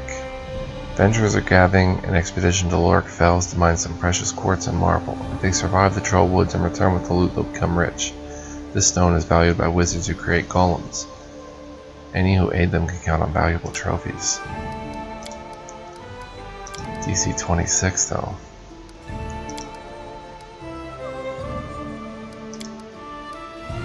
Undead Cyclops.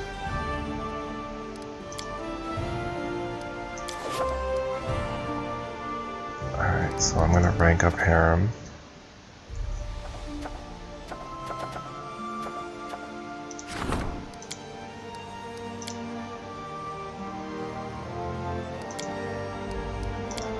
Oh no, I can't.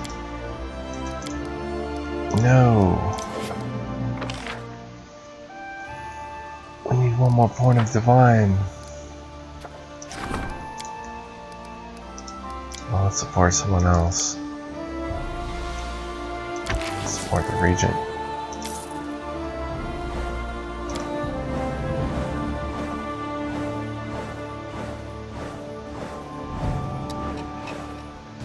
They can go to 1 Ferris. Alright, rank 5.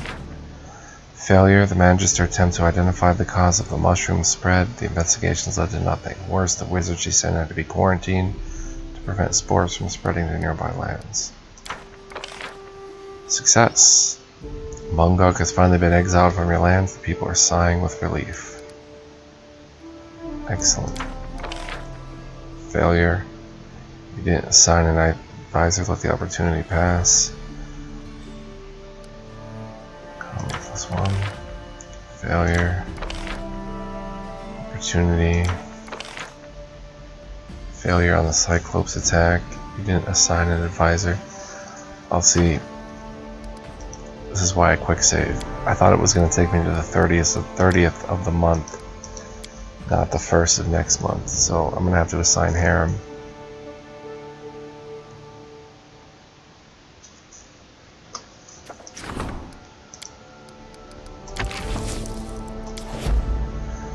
Deal with that.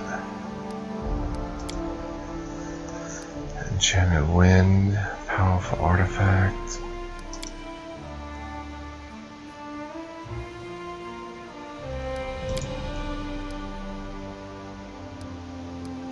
We're gonna level up the Regent.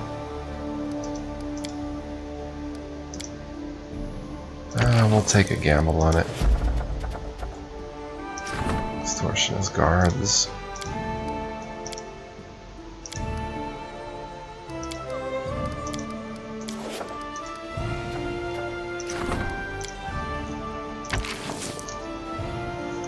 Let's try this again.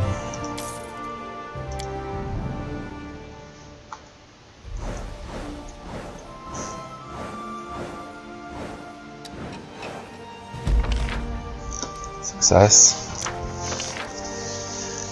Failure.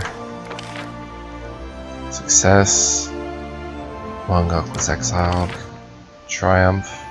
Treasurer managed to strike a deal with the adventurers. He provided them with supplies and helped them prepare for the expedition. Cool. Failure. Failure. Opportunity failed. Alright. Killed scouts. Barbarians scouting the area. People worry these intruders are only forerunners to an impending invasion. Someone should investigate my stability. Hunting season. Freedom at any cost. Afraid this Galton half-orc rebel just crossed the border. She's stirring up trouble, instigating the peasants to overthrow the baron and rob the nobility. Some not listening to her. Oh boy.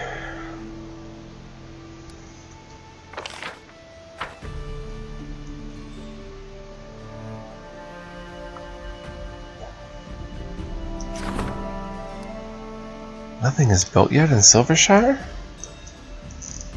Wait, what?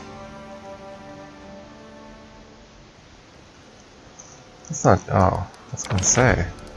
Can't be true.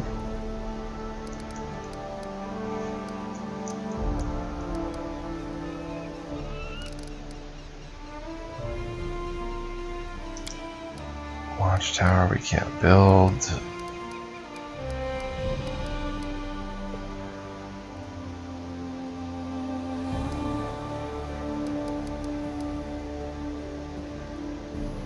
Adjacent to a longhouse.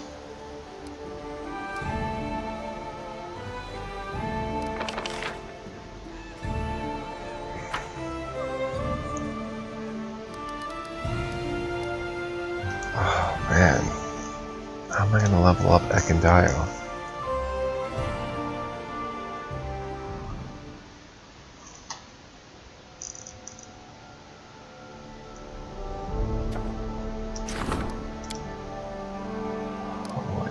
Does extortionist guards. Wait, didn't he already do that? Yeah.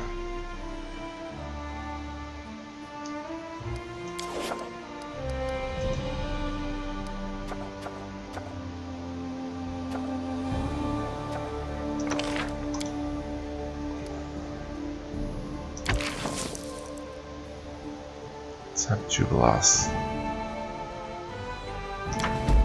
Fix that agreement with Yosef.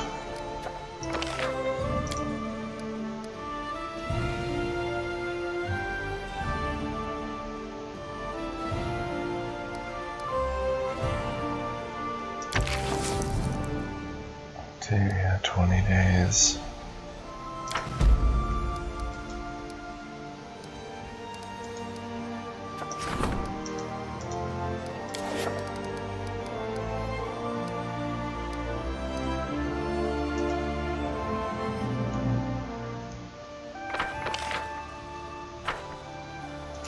have to build something here. Something small.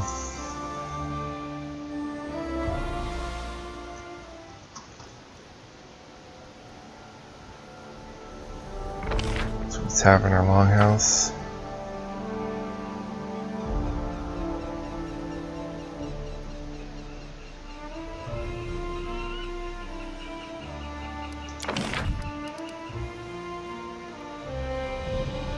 Can we build a windmill at least? No. Tavern, smithy.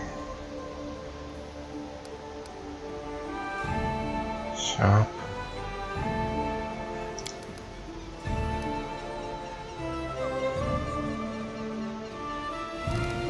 Tavern or longhouse. Alright, we'll just build a tavern here.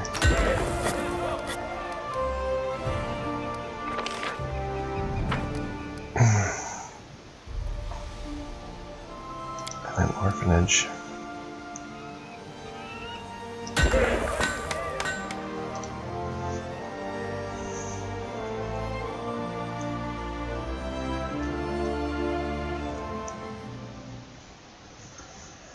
Alright, so let's quick save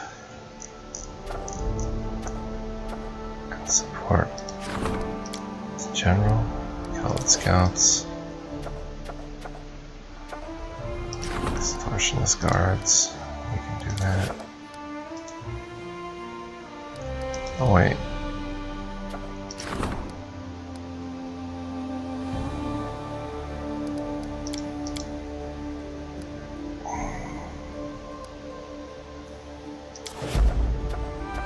Oh wait.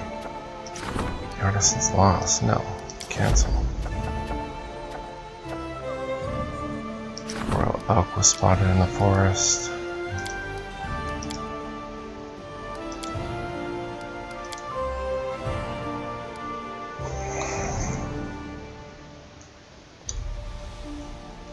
We've got to rank somebody up.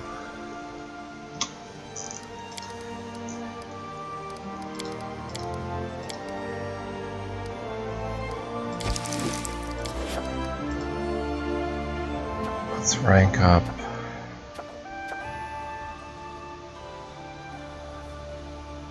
We can't rank up the regent, so the regent will take on the extortionist guards. No. No. Freedom at any cost.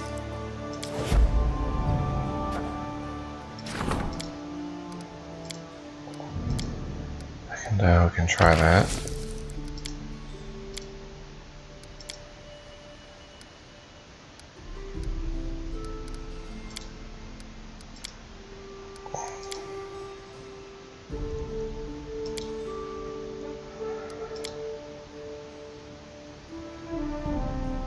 Troubled minds.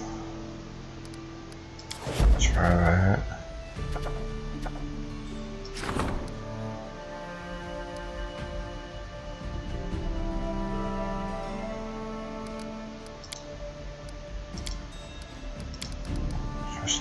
That. Let's rank up the general.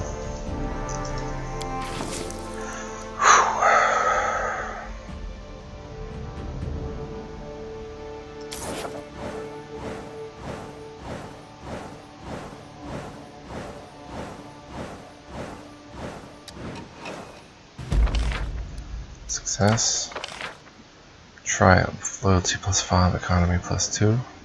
Counselor bought the excess grain from the peasants and ordered huge granaries to be built where to be stored in case of future famine. The remainder will be sown to expand the farmlands. Failure. The bards hired by the curator mocked the vandals, but this didn't impress the people. Perhaps it would have been better to bribe the troublemakers. Success. By increasing the guards' number, the regent prevented mass riots and then gave an audience to the unhappy people, promising reforms. Success. Our priest successfully repelled the undead attacks and defeated the intruders. Peace has been restored. Training. Strengthen Cassile's skill.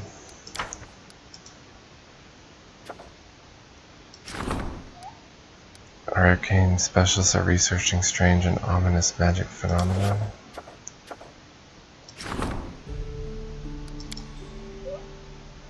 Last Wall's Cavalry.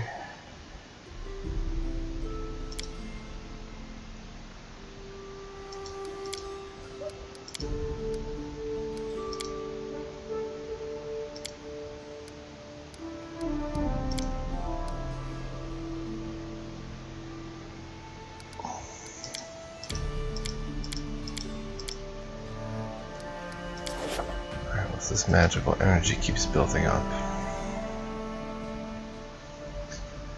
This can't be good.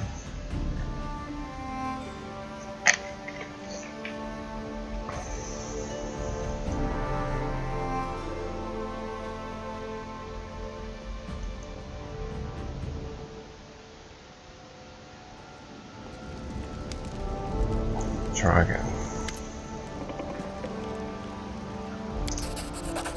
Great axe. Thank you for your gift. Now accepting gifts. Ask. Boots.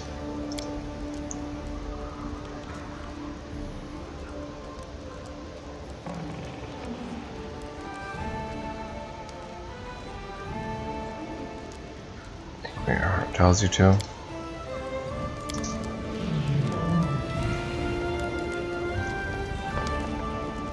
Well, hello there. Mim, the goldsmith's face shines. Your Grace, please accept this humble gift as a token of my deep affection, respect, and whatever else the rules tell me I'm supposed to say. Very much hope you like it. I worked hard on it. Let me order something specific from you.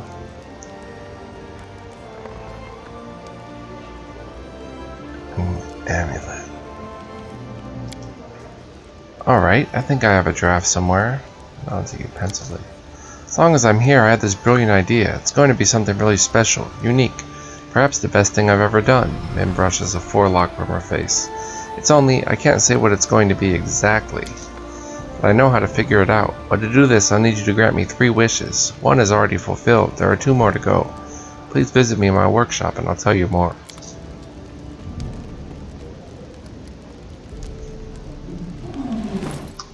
Alright, so... Did Ekin give me his weapon? Yeah, that's his weapon. Another mayhem.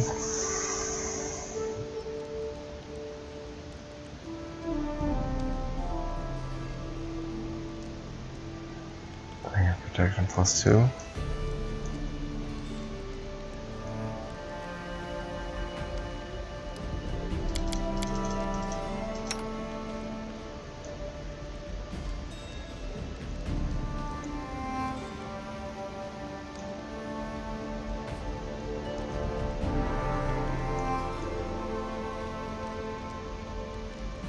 Let me do that. Go to a 31. Give Harem, who seems to die easily, Flaming Chain Shirt, which gives him a lot of resistance. 22 AC.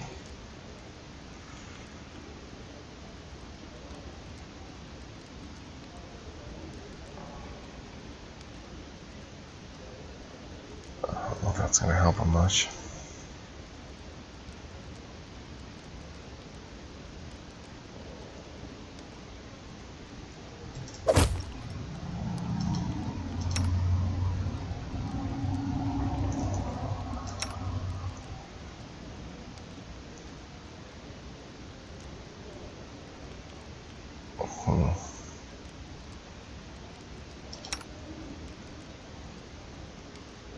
Alright, well, we'll figure this out in the next episode. He's going to keep that on. So I'm going to end it here, and then hopefully in the next one we'll adventure more into the Dunsward area, or keep solving problems at the capital. We'll see. Thank you for joining me. Appreciate you watching.